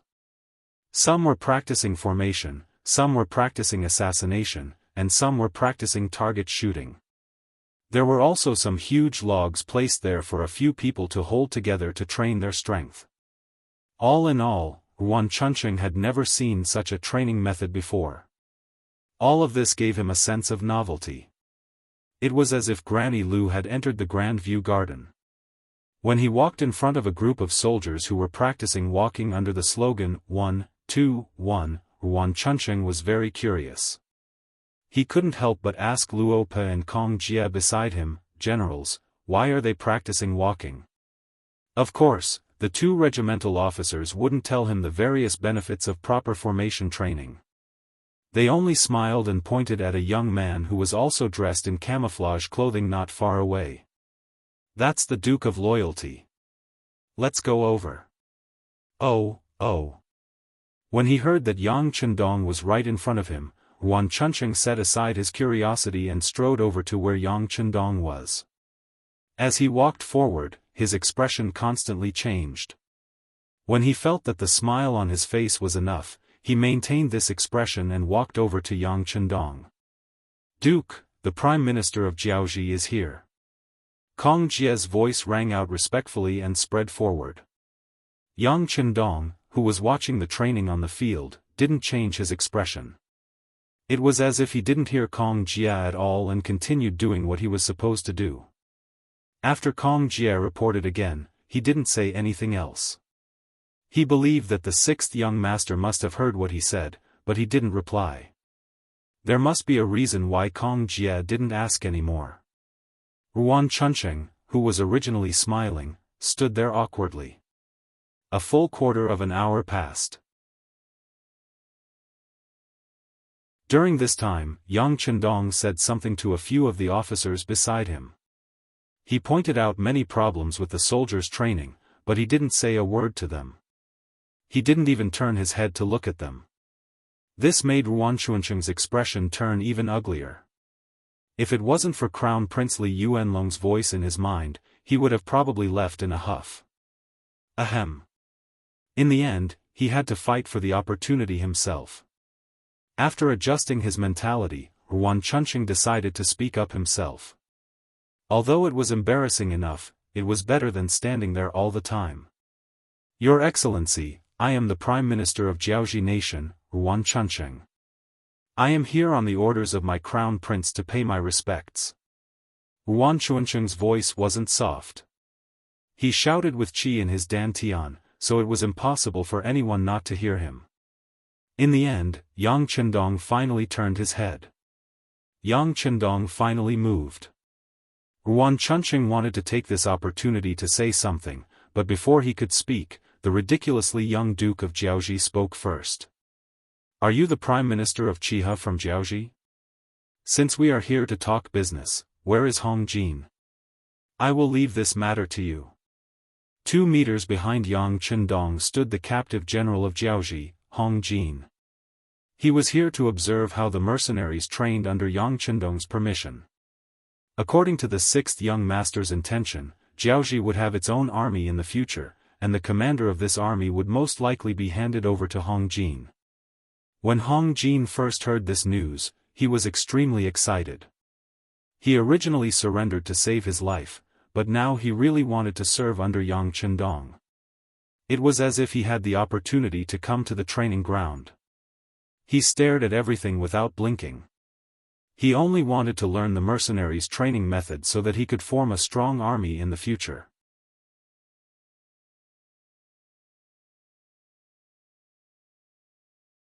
Chapter 493. He was still in the middle of studying when Yuan Chuancheng's sudden arrival attracted his attention. As a former deputy general of Jiaoji, how could he not know the prime minister of Jiaoji? It was just that with his previous status, he couldn't talk to him at all and could only watch from afar. Just now, Yuan Chuancheng's performance fell into Hong Jin's eyes. When he saw the high and mighty prime minister bowing to the sixth young master, he didn't know why, but he felt a burst of joy in his heart.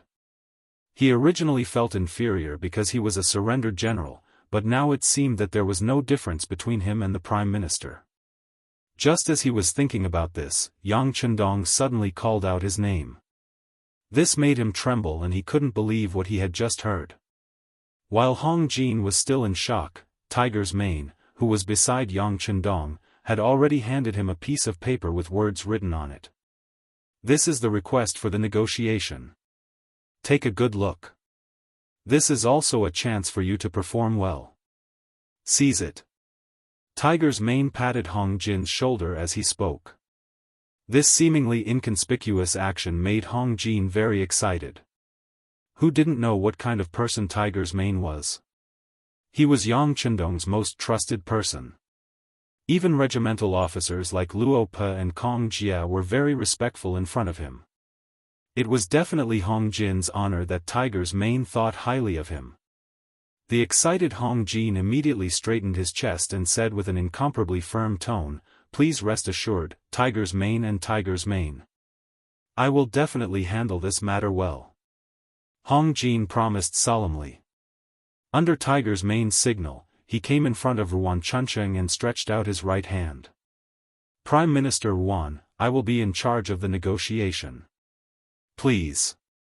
Yuan Chuancheng's original intention was to negotiate with Yang Chendong. In his opinion, this was the only way to have an equal relationship. However, Yuan Chuancheng ignored him. If he insisted on staying here, who knew what would happen? Yuan Chuancheng didn't want to ruin their relationship before the negotiation, so he could only sigh and agree. "Thank you, General Hong." Being addressed so politely by Yuan Baicheng, Hong Jin's face was full of joy. "Well said, Prime Minister Yuan, please." Hong Jin's face was full of confidence, but when he really looked at Yang Chendong's conditions, he couldn't help but have a headache. Never in his wildest dreams did he expect the sixth young master's demands to be so harsh. The higher-ups actually demanded that Jiaoji hand over all the cities other than Hanoi City. They also demanded that the Jiaoji army disarm themselves and hand over their weapons. How was this a negotiation? It was clearly forcing the other party to perish. He did not think that Yuan Chuancheng would agree. Therefore, when the two of them walked out of the military camp and found a quiet courtyard to sit down, Hong Jin was prepared for Yuan Chuancheng to get angry and leave. In fact, Yuan Chuancheng was very angry when he saw Yang Chendong's demands. This was an impossible condition. Fortunately, he didn't come to negotiate, but to buy time. Therefore, he didn't leave in anger like Hong Jin expected. Instead, he said seriously that the Jiaoji nation wouldn't accept such conditions and asked them to lower their standards before negotiating. Yuan Chuancheng suddenly said such nice words, and he didn't even say a word of anger. This made Hong Jin feel that it was unrealistic.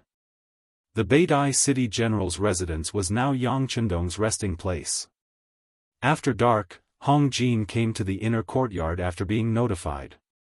He saw Yang Chendong, who had just finished his dinner and was drinking tea and resting. "Greetings, Duke of Loyalty and Courage." Hong Jin knelt on the ground with a plop and said sincerely.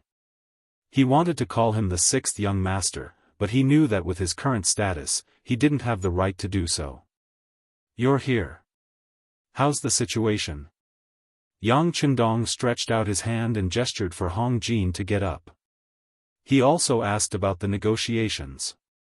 "Duke of Loyalty, I have already talked to Prime Minister Yuan. He thinks that our demands are too high. He hopes that we can lower our standards," Hong Jin said honestly. "Lower your standards?"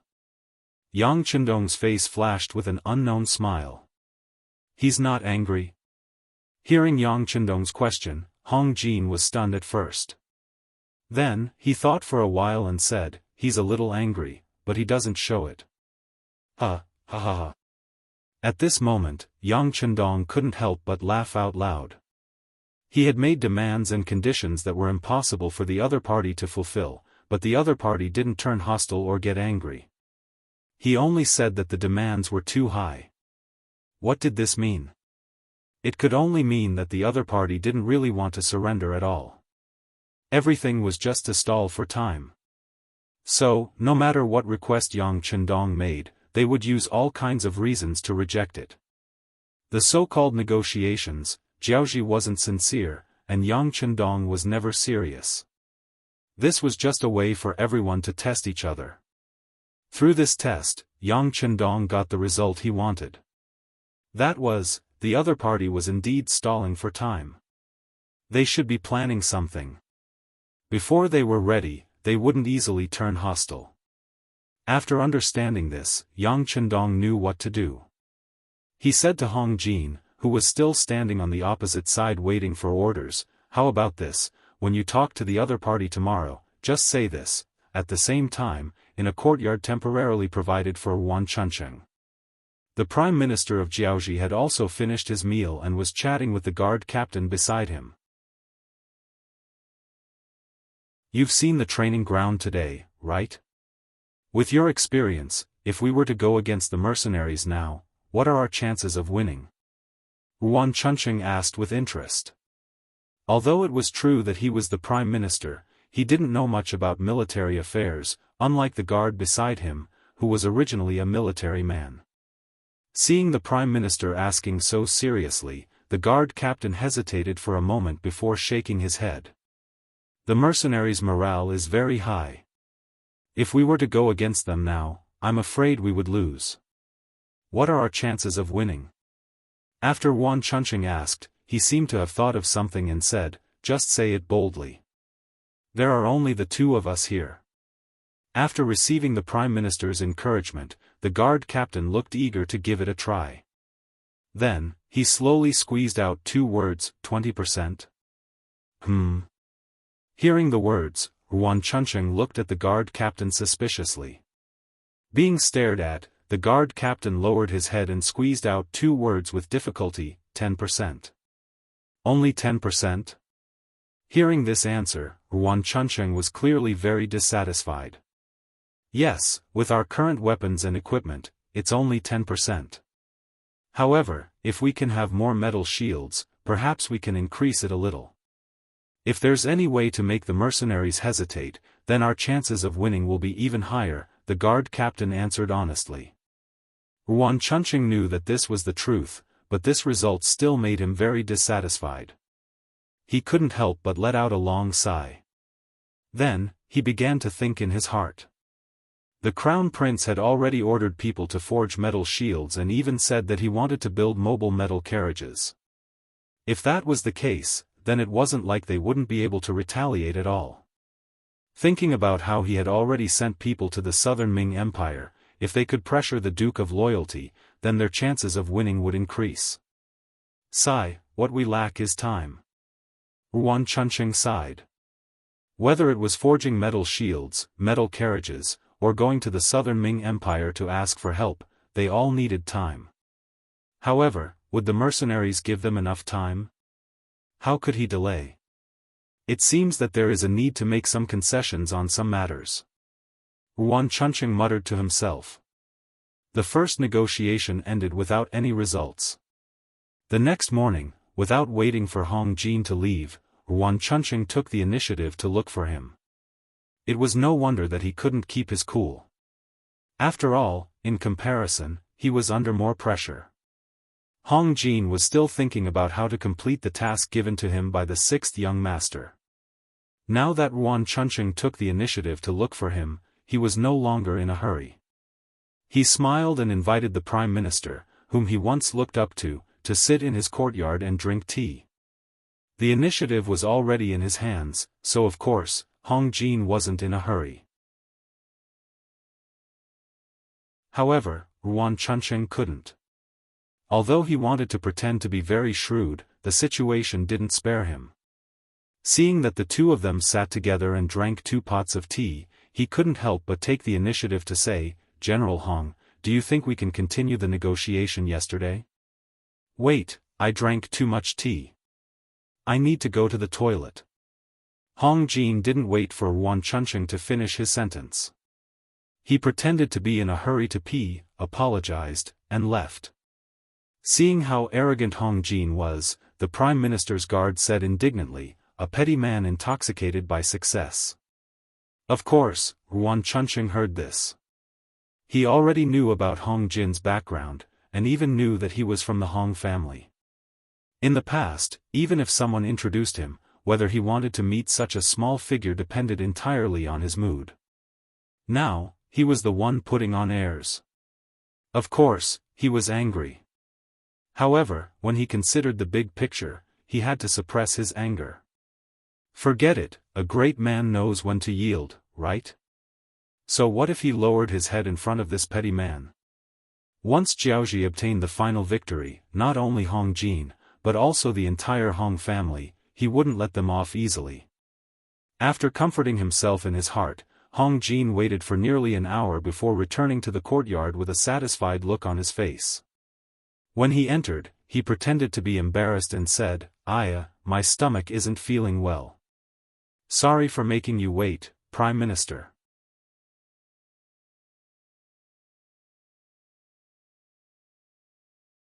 Chapter 494. Although his words sounded nice, he did not seem to be apologetic at all. Yuan Chunqing did not want to lower himself to his level. As long as he could stall for time and let the other party be proud of himself, so what? "General Hong, are you all right now? Can we continue with the discussion about yesterday's matter? After all, you are a citizen of Jiaoji, and the Hong family is the cornerstone of Jiaoji. For this reason, can we compromise a little?" Seeing Hong Jin sit down again, Yuan Chunqing was afraid that the other party was up to no good, so he said all these in one breath. "Compromise a little? How?" Hong Jin pretended not to understand and asked. "Let's see if we can cede a few cities to the Duke of Loyalty. As you know, yesterday's request is no different from wiping out the entire Jiaoji. I really can't agree to it," Yuan Chunqing said shamelessly. "No." Unexpectedly, Hong Jin shook his head and rejected the offer directly. "Please don't, General Hong. For the sake of the Hong family, please compromise a little. Don't worry, when I return, I will promote the people of the Hong family and make them one of the top 6 families. What do you think?" This time, in order to achieve his goal, Yuan Chunqing was really going all out. He could make any kind of promise as long as he could buy some time. As expected, when he mentioned the Hong family, especially when he said that he could make the entire Hong family one of the top 6 families, Hong Jin's eyes lit up, as if he was tempted. "General Hong, you must help me." Yuan Chunqing begged for mercy again. Although he could not make the decision on important matters, if he was willing to help, he could buy some time. Perhaps it was because of Yuan Chunqing's humble attitude, or the benefits of the Hong family. This time, Hong Jin did not reject immediately. Instead, he sat there and closed his eyes. After a few breaths, he suddenly opened his eyes and shook his head again. "It still won't work. The Duke of Loyalty wants Jiaoji to be completely submissive. It won't work if we give you a few cities. Hearing that it still won't work, Yuan Chunqing really wanted to cry. But fortunately, Hong Jin suddenly said, "This method won't work, but there is another method that we can try." Hearing that there was still hope, Yuan Chunqing suddenly became energetic. He quickly reached out and grabbed Hong Jin's arm and asked, "Is there any other way?" Seeing how agitated Yuan Chunqing was and how hard he was grabbing his arm, a painful expression flashed across Hong Jin's face. "Hurry up and let go. You're hurting me." Oh, it's my fault." "Oh right, General Hong, if you have any ideas, please tell us quickly." Seeing how easily Yuan Chunqing apologized and how anxious he was, Hong Jin felt that the time was right and said slowly, "I'm sure you know what the loyal duke did after he took over Beidong City since you've been here for a day." "What did I do?" Facing this question, Yuan Chunqing was puzzled and thought hard. As expected of a prime minister, his mind worked quickly. It was unknown what he thought of, but he suddenly raised his head to look at Hong Jin and asked, "General Hong, are you referring to Duke Zhongwei's policy towards the Han and Jiaoji people?" Hearing that the topic was about to be discussed, Hong Jin couldn't help but be amazed at how smart the other party was. He nodded at this moment. "That's right. The loyal duke is very good to his own people. This general has heard from him more than once that he is worried about the status and living conditions of the Han people in Jiaoji. If we can work on this aspect, we might be able to cater to his interests and give Jiaoji a chance to breathe." Hearing this, Yuan Chunqing's mind spun quickly. He thought that if he could really work on the Han people, wouldn't he be able to buy some time for the crown prince? This was the new request that Hong Jin received when he visited Yang Chendong last night. Previously, Yang Chendong was worried that the Han people would suffer losses if a war broke out. It would be great if they could save them in advance. Right at this moment, Yuan Chunqing arrived. Yang Chendong wouldn't believe that the other party wanted to negotiate or even surrender. It was already good enough that Jiaoji was under the Ming dynasty's jurisdiction. However, this wasn't the result that Yang Chendong wanted. If he wanted to raise the status of the Han people, it wasn't just about convincing the enemy. It wasn't even important to convince them. After all, who knew what would happen the next day if they were convinced today? If the current generation was convinced, what would the next generation be like? The best solution wasn't to place hope on others, but to do something with one's own abilities. For example, if Jiaoji was completely destroyed and handed over to the Han people to rule, even if there were disloyal people in the future, wouldn't it be like meat rotting in a pot? Thus, from the start, Yang Chendong had no intention of letting Jiaoji off. No matter what price the other party had to pay, it was the same. However, the reason why he agreed to negotiate was because there were some things that he needed to prepare. With the 10,000 soldiers in his hands, defeating the Jiaoji army wouldn't be a problem. The problem was that after defeating the Jiaoji army, he wouldn't have enough strength to rule this place. He didn't want to work so hard only to benefit someone else in the end. Thus, the problem of population was the problem. In order to achieve his goal of ruling this place, Yang Chendong had already sent a message to Qiqian City, asking them to gather some people and move them to Jiaoji. This would solve the problem of governance after the departure of the Lengfeng army and expand the Yang faction's influence and territory. It would take time for those people to arrive. Yang Xie's navy was about to attack Jiuzhen Prefecture and other places, so it would take time as well. Thus, why not take advantage of this time to get the Han people of Jiaoji over? That way, he wouldn't have to worry about people venting their anger on them or using them to threaten him in the upcoming war. This was why he gave Hong Jin a new mission after meeting him last night. This was why Hong Jin seemed to be persuaded by Yuan Chunqing and took the initiative to give him ideas. Otherwise, with Hong Jin's status as a surrendered general, how would he dare to come up with such an idea and make such a decision? However, how would Yuan Chunqing know all of this? Furthermore, with his worldview and outlook on life, if there was a day when Jiaoji attacked the Great Ming, he would definitely not consider the lives of the Jiaoji people living in the Great Ming. It was precisely because of this different understanding that he decided to agree to Hong Jin's idea immediately after hearing it. However, he was still a little worried about whether Hong Jin's guess was right or not. What if everything was what they thought and the Duke of Zhongdang attacked them? Wouldn't that be bad? After making up his mind, Yuan Chunqing looked at Hong Jin with a burning gaze. General Hong, are you sure that as long as we send all the Han people in the country over, the Duke of Zhongdang will sit down and negotiate with us? I'm not sure.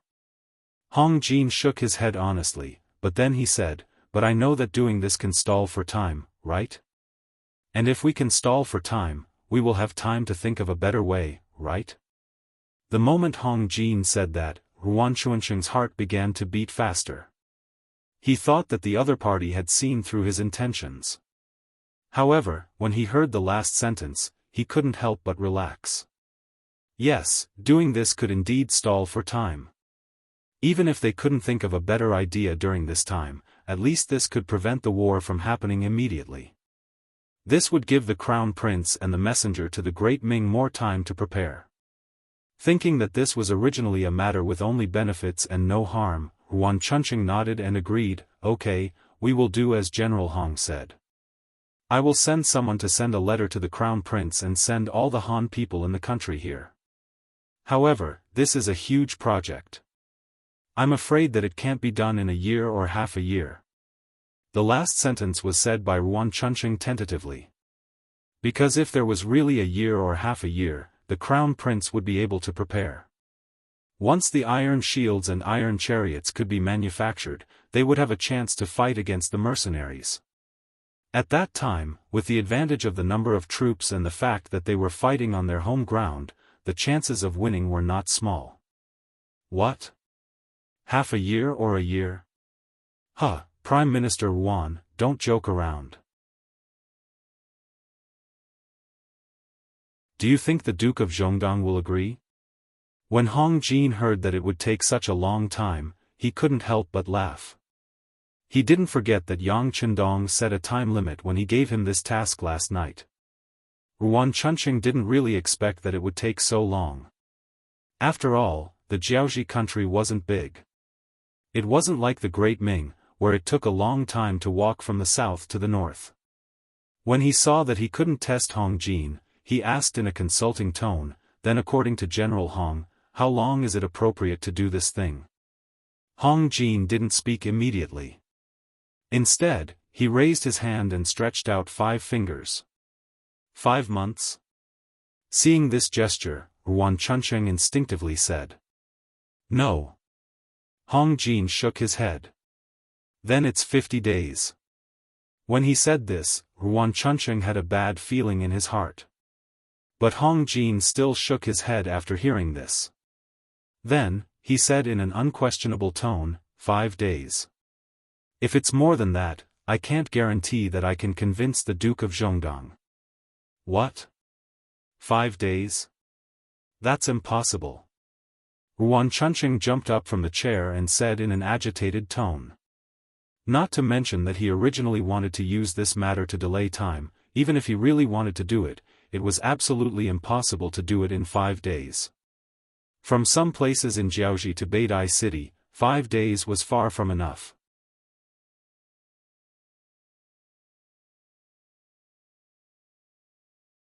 Chapter 495. As if he already knew that Yuan Chunqing would have such a reaction, Hong Jin retracted his 5 fingers and spread out his hands. If that's the case, then there's nothing to talk about. I'll go report to the Duke of Loyalty. Maybe after lunch today, they will send troops to Hanoi City. After saying this, Hong Jin stood up and looked like he was about to leave. How could Yuan Chunqing let Hong Jin leave like this? If that was the case, wouldn't his lobbying mission have failed? Therefore, he immediately reached out and pressed on Hong Jin's shoulder. General Hong, is there anything we can discuss? How about this? How about 3 months? 6 days. 2 months. 7 days. 1 month. 8 days. Half a month. 9 days. The two of them were like peddlers and finally set the time at 10 days. 10 days was the date Yang Chendong gave to Hong Jin. Because within 10 days, Yang Chendong could basically prepare for war. In such a short time, there would definitely be some Han people who couldn't come because they lived too far away. This was something that couldn't be helped. A long night was fraught with problems. If there were a few hundred or even 1,000 Hans in 1 or 2 cities that did not arrive, Yang Chendong would definitely not allow that to happen. 10 days naturally made Yuan Chunqing somewhat dissatisfied. But he also thought that when the time came, he would just delay a bit and try to send some people over within 10 days. After 10 days, there would be more people coming. He didn't believe that at that time, the Duke of Loyalty would really dare to start a war. With each having their own plans, the two sides reached a temporary agreement. Yuan Chunqing wrote a letter personally and sent it to the Crown Prince in Hanoi City. After that, the war in Jiaoji obtained a temporary peace. Yunnan Ping Shi Wang residence. The Mu family, which was the closest to Jiaoji, had been planting their own intelligence agents in Jiaoji. They were the first to know that Yang Chendong had suddenly appeared outside Chu-Yi city with his mercenaries and occupied the city. Then, he had sent his troops to Beidai city and occupied the city. After receiving the news, Mu Bin immediately sent the information to the southern Ming Emperor, Zhu Qizhen. After that, he called Wang Ji, the current right assistant minister of the Ministry of War, to help him analyze the current situation. Along with Wang Ji was the outstanding disciple of the Mu family. Muang Muang was not even 30 years old, but he had been in the army for more than 10 years. This child of the Mu family, who had entered the military camp in his teens, not only had extraordinary skills, he was also abnormally brave and fierce when fighting. He became one of the young people of the Mu family that Mu Bin valued the most. The three of them were sitting in the side hall of Lord Shiping's mansion. The reason why they didn't call anyone else over was because they wanted to discuss the main point of the matter. Under such a chaotic situation, how should the Mu family make a decision? When discussing such an important matter that concerned the interests of the Mu family, the fewer people who knew about it, the better. Although Muang was still young, he was eloquent and calm in the face of trouble. It was natural to call him over. Wang Ji was even more so. As someone who had been abandoned by Emperor Yingzong, he had no choice but to rely on the Mu family. His thoughts were naturally for the sake of the Mu family. As someone who almost became the minister of the Ministry of War, he naturally had good judgment. Calling him over was a good opportunity to listen to his views on the current situation. Wang Mubin of Shiping was sitting between the two of them. He listened to their opinions without saying a word. The three of them knew about the news. Next, it was time to express their views. The first to speak was the young Muang. He first took the information and carefully read it 3 times. Then, he shook his head. This is not possible. Everyone knows how many people there are in the mercenaries. It was not easy for them to come out alive with more than 10,000 people. How could they fight their way to the inner part of Jiaoji and occupy 2 cities? They even forced their way to Hanoi city? Is there a mistake in the information? It was no wonder that Muang would think this way. It was because he could not do the same thing.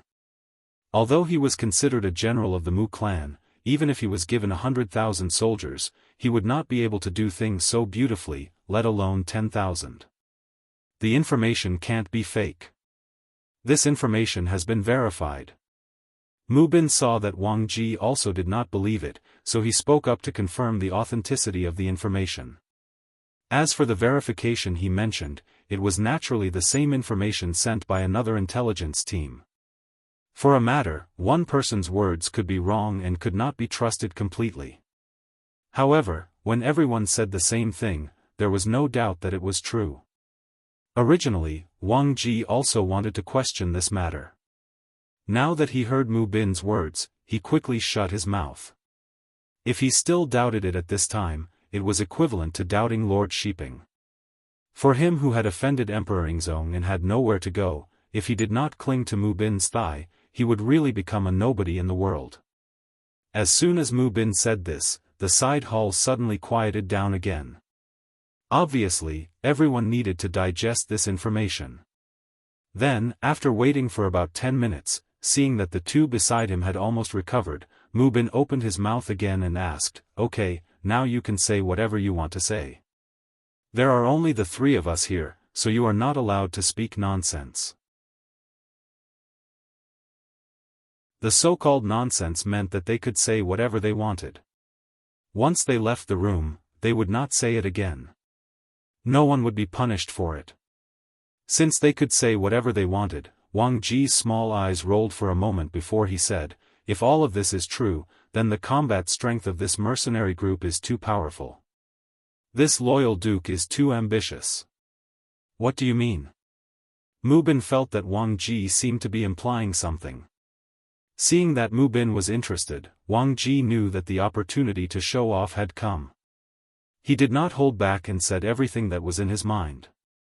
"Lord Sheeping, think about it. If this is really done by the mercenary group, then how powerful is their strength? With such strength, why did it take nearly 2 months when the imperial court asked him to deal with the Huang bandits? With their tyrannical strength, they could just push forward. After a few battles, the untrained and disorderly Huang bandit army would scatter and flee in all directions.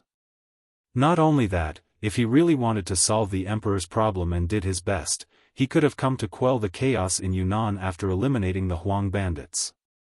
At that time, Prince Min was not powerful yet. He would have had the chance to kill them in Yunnan. Then, the current situation would not have been so complicated.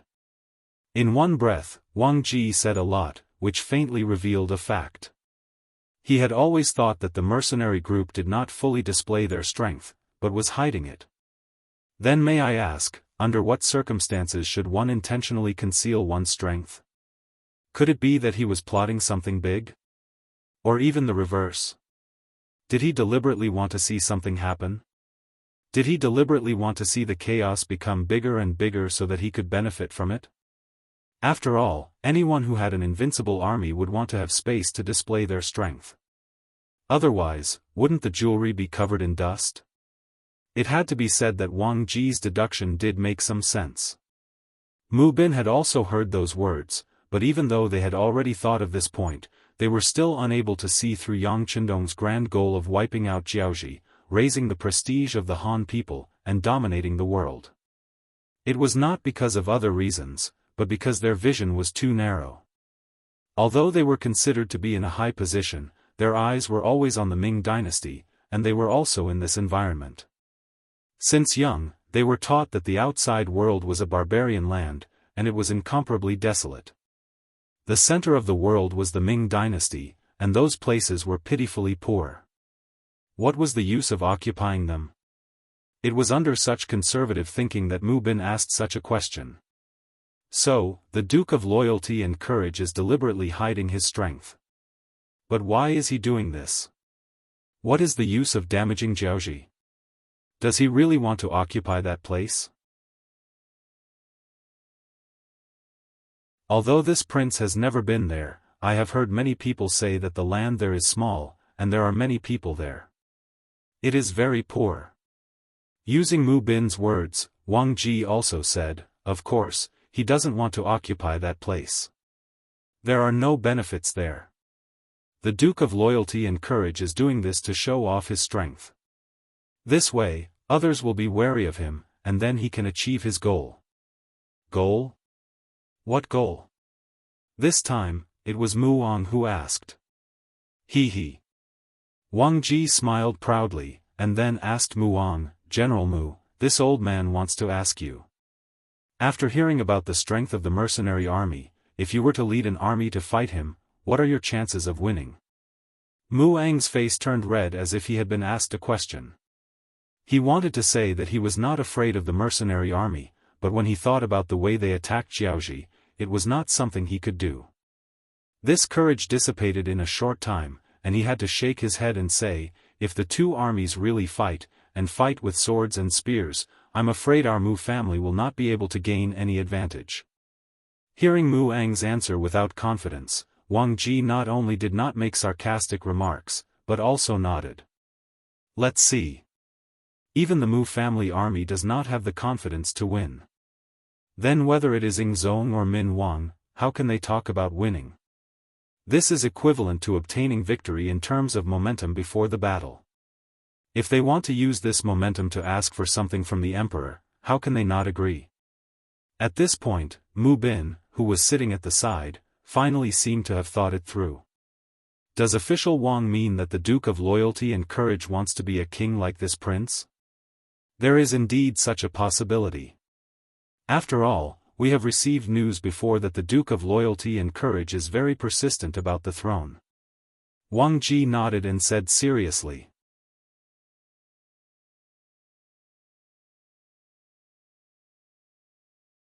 Chapter 496. He also wants to be a king? Why? How can the emperor agree so easily? When Muang heard this, he didn't think much of it. The reason why the Mu family was so powerful now was because Mu Bin was conferred the title of king. However, if anyone could be conferred the title of king, then the title of king wouldn't be important, and it wouldn't bring so much glory to the family. In Muang's eyes, it was better to have fewer and fewer kings in the world. This way, the king's status would be more important, and he would have more confidence when he spoke. Muang wasn't the only one who thought this way. Mu Bin also had the same idea. He opened his mouth and added, I'm afraid it won't be so easy to be a king. Will the emperor agree so easily? Of course not. Wang Ji replied with a very certain tone. Then, as if he was afraid that the two people didn't believe him, he continued, King, General Mu, think about it. The reason why the Mu family can be conferred the title of king is because you have guarded the southwest for the great Ming dynasty for generations. In addition, your influence is only big in this place. Even if you are conferred the title of king, the emperor won't be so afraid. However, the Duke of Loyalty is different. He is young, and his influence is not only in the southern Ming dynasty, but also in Baiming. If such a person is conferred the title of king, wouldn't it be asking for trouble? More importantly, if there is a war in the future, how will the Duke of Loyalty be rewarded for his meritorious service? Isn't the emperor above the king? Does the Duke of Loyalty have disloyal thoughts? Hearing this, Sheeping King Mu Bin's expression couldn't help but change again and again. Whether he has disloyal thoughts or not, no one knows. But once there is a slight possibility, we must be prepared. Presumably, on this point, Emperor Ing Zong must have considered more than us and is more thorough. That's why this old man said it's not easy to confer the title of king. Wang Ji's understanding of Yang Chendong was limited, so he naturally didn't dare to rashly judge some things. However, based on his understanding of Zhu Qizhen, seeing that he was so wary of Yang Chendong, this inference was extremely reasonable. After saying so much, Mu Bin and Muang finally understood. The reason why Yang Chendong suppressed Jiaoji was to use this opportunity to display his military prowess and obtain benefits from Zhu Qizhen. Now, it was up to the emperor to decide. After thinking it through, Muang suddenly chuckled. Speaking of which, the loyal duke took a roundabout route for the sake of fame. In order to achieve this goal, he must have paid a heavy price to enter the Jiaoji army. Muang couldn't be blamed for saying that. He knew how strong the Jiaoji army was. Although it was still a bit worse than the Mu family's army, it was not by much. The mercenaries could win against them, but they should also be the kind that would kill 1,000 of the enemy and lose 800 of their own men. And the price he paid was nothing more than a throne, and it was very likely that he would not be able to obtain it. If that was the case, wouldn't it be equivalent to putting in effort for nothing? But no matter what, this matter had nothing to do with the Mu family army. Regardless of whether the Jiaoji army suffered heavy losses or the mercenaries were heavily injured, they were happy to see it happen. Now that the matter seemed to have been cleared up, everyone's previous worries also disappeared. This originally had nothing to do with the Mu family army. Moreover, no matter how strong the mercenaries were, it was impossible for them to find trouble with the Mu family army after defeating the Jiaoji army. Not to mention that they did not have any conflicts before. Even if they really fought with the Mu family army, what good would it do? Even if there were no benefits, who would be willing to do it? After knowing that no matter how the war developed, it had nothing to do with him, Mu Bin's expression completely relaxed. Alright, just send people to keep an eye on this matter.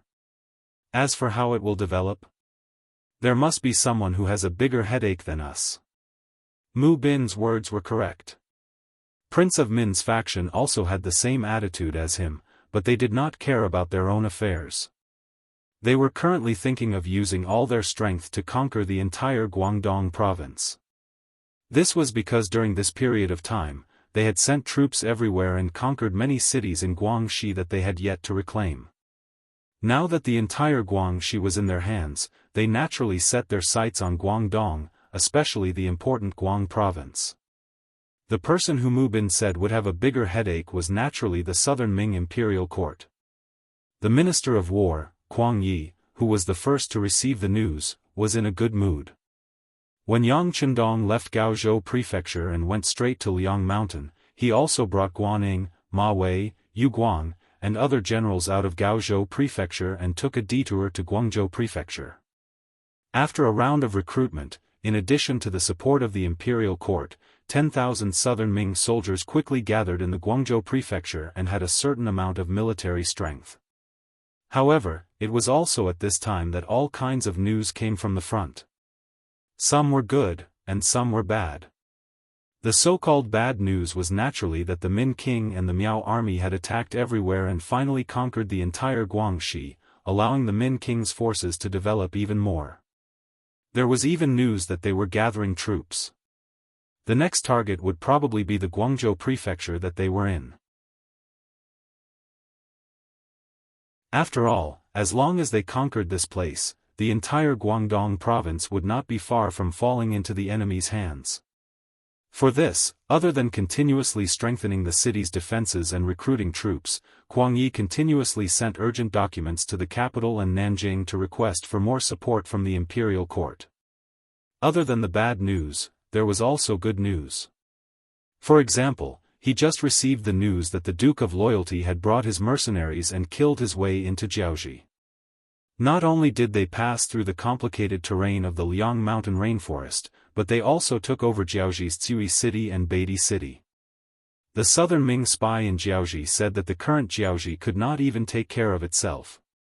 When this news entered Kuang Ye's hands, he was so happy that he almost jumped up. Now that Jiaoji was entangled, he would not be able to think about sending troops out of southern Ming. Didn't this mean that they had one less opponent? Kuang Yi was not only old, but his thinking was also very old. In his opinion, the Min King was surnamed Zhu and had the bloodline of Emperor Taizu. The battle with the emperor was an internal battle of the Zhu family. No matter what, the world still belonged to the Zhu family. They could not let an outsider take advantage of it. Good, good. The Duke of Loyalty is indeed powerful. The mercenaries did not disappoint. With the news that had just arrived, Kuang Yi, who had not smiled for a long time, drank 3 large cups of wine in his temporary residence. He even called his student, Guaning, over to drink with him. Guaning did not understand why Kuang Yi was so happy. Seeing that the drinking stopped, he asked carefully, "Teacher, this is the victory of the Duke of Loyalty. Why are you so happy? Why can't I be happy?" Kuang Yi, who was in a good mood, decided to teach his student well. He asked, "Tell me, if the mercenaries led by the Duke of Loyalty fought with the tyrannical Jiaoji army, who would win in the end?" This. Guaning shook his head. The strength of the mercenaries is indeed tyrannical, especially the continuous fire guns in their hands. No matter who is their enemy, they won't be able to gain any advantages. But in the end, their military strength is too little. They can still win some battles, but to say that they can really wipe out the entire Jiaoji army is unrealistic. That's right. Kuang Yi nodded with satisfaction and said, according to what you said, the mercenaries will fight with the Jiaoji army until both sides suffer losses. If this is the result, it will only be good for the great Ming dynasty. Ah! At this moment, Guaning finally understood. Then he said tentatively, Teacher, you mean that this is a battle between two tigers? There will be casualties. Even the one who wins won't get any benefits, right? That's right. Kuang Yi stroked his beard and said, Actually, I admire the Duke of Loyalty very much. A hero like him probably wouldn't appear even in a few hundred years. Even Emperor Taizu was not as good as him when he was at his age. If such a person was born in a chaotic world, he would be able to create a new country. It's a pity that he was born in the wrong time. Although our great Ming dynasty is also experiencing war, our foundation is still good. Most of the people have clothes to wear, food to eat, and can live and work in peace and contentment. In such an environment, it is obviously impossible to have any great construction skills. Guaning, who was at the side, kept nodding. He agreed with his teacher's analysis. Kuang Yi didn't seem to have finished and continued, This old man admires the Duke of Loyalty and Courage, but I also fear him. This is because young people are sometimes impulsive and do not act according to common sense. I am worried that he will have other thoughts because he has the power weapon. That is why I advise the Emperor to use him while also being on guard against him. Yes, we must be on guard against such people. Guaning agreed. After all, it was not the first time that one's merits overshadowed his master's. History has proven that once an official's merits were too great, there would be many rebellions. That is why I am so happy to hear this news. Just as you said, although the mercenary army is powerful, there are too few of them and their foundation is too weak. It is not possible for them to do anything to Jiaoji. The best outcome would be for both sides to suffer great losses. In that case, they would also suffer great losses. Without using a single soldier, the imperial court was able to make the two people whom they were wary of fight to the point where it was difficult to tell who would win. Moreover, they were both in a state of serious injury. Was this not good? Isn't this worthy of a celebration? Kuang Yi finally spoke clearly. When Guaning heard this, he could not help but nod. Teacher's analysis is very correct. This student will learn. You're tuning in to the Unparalleled SwordWill YouTube channel. Don't forget to subscribe and join us on this journey to catch the most captivating stories.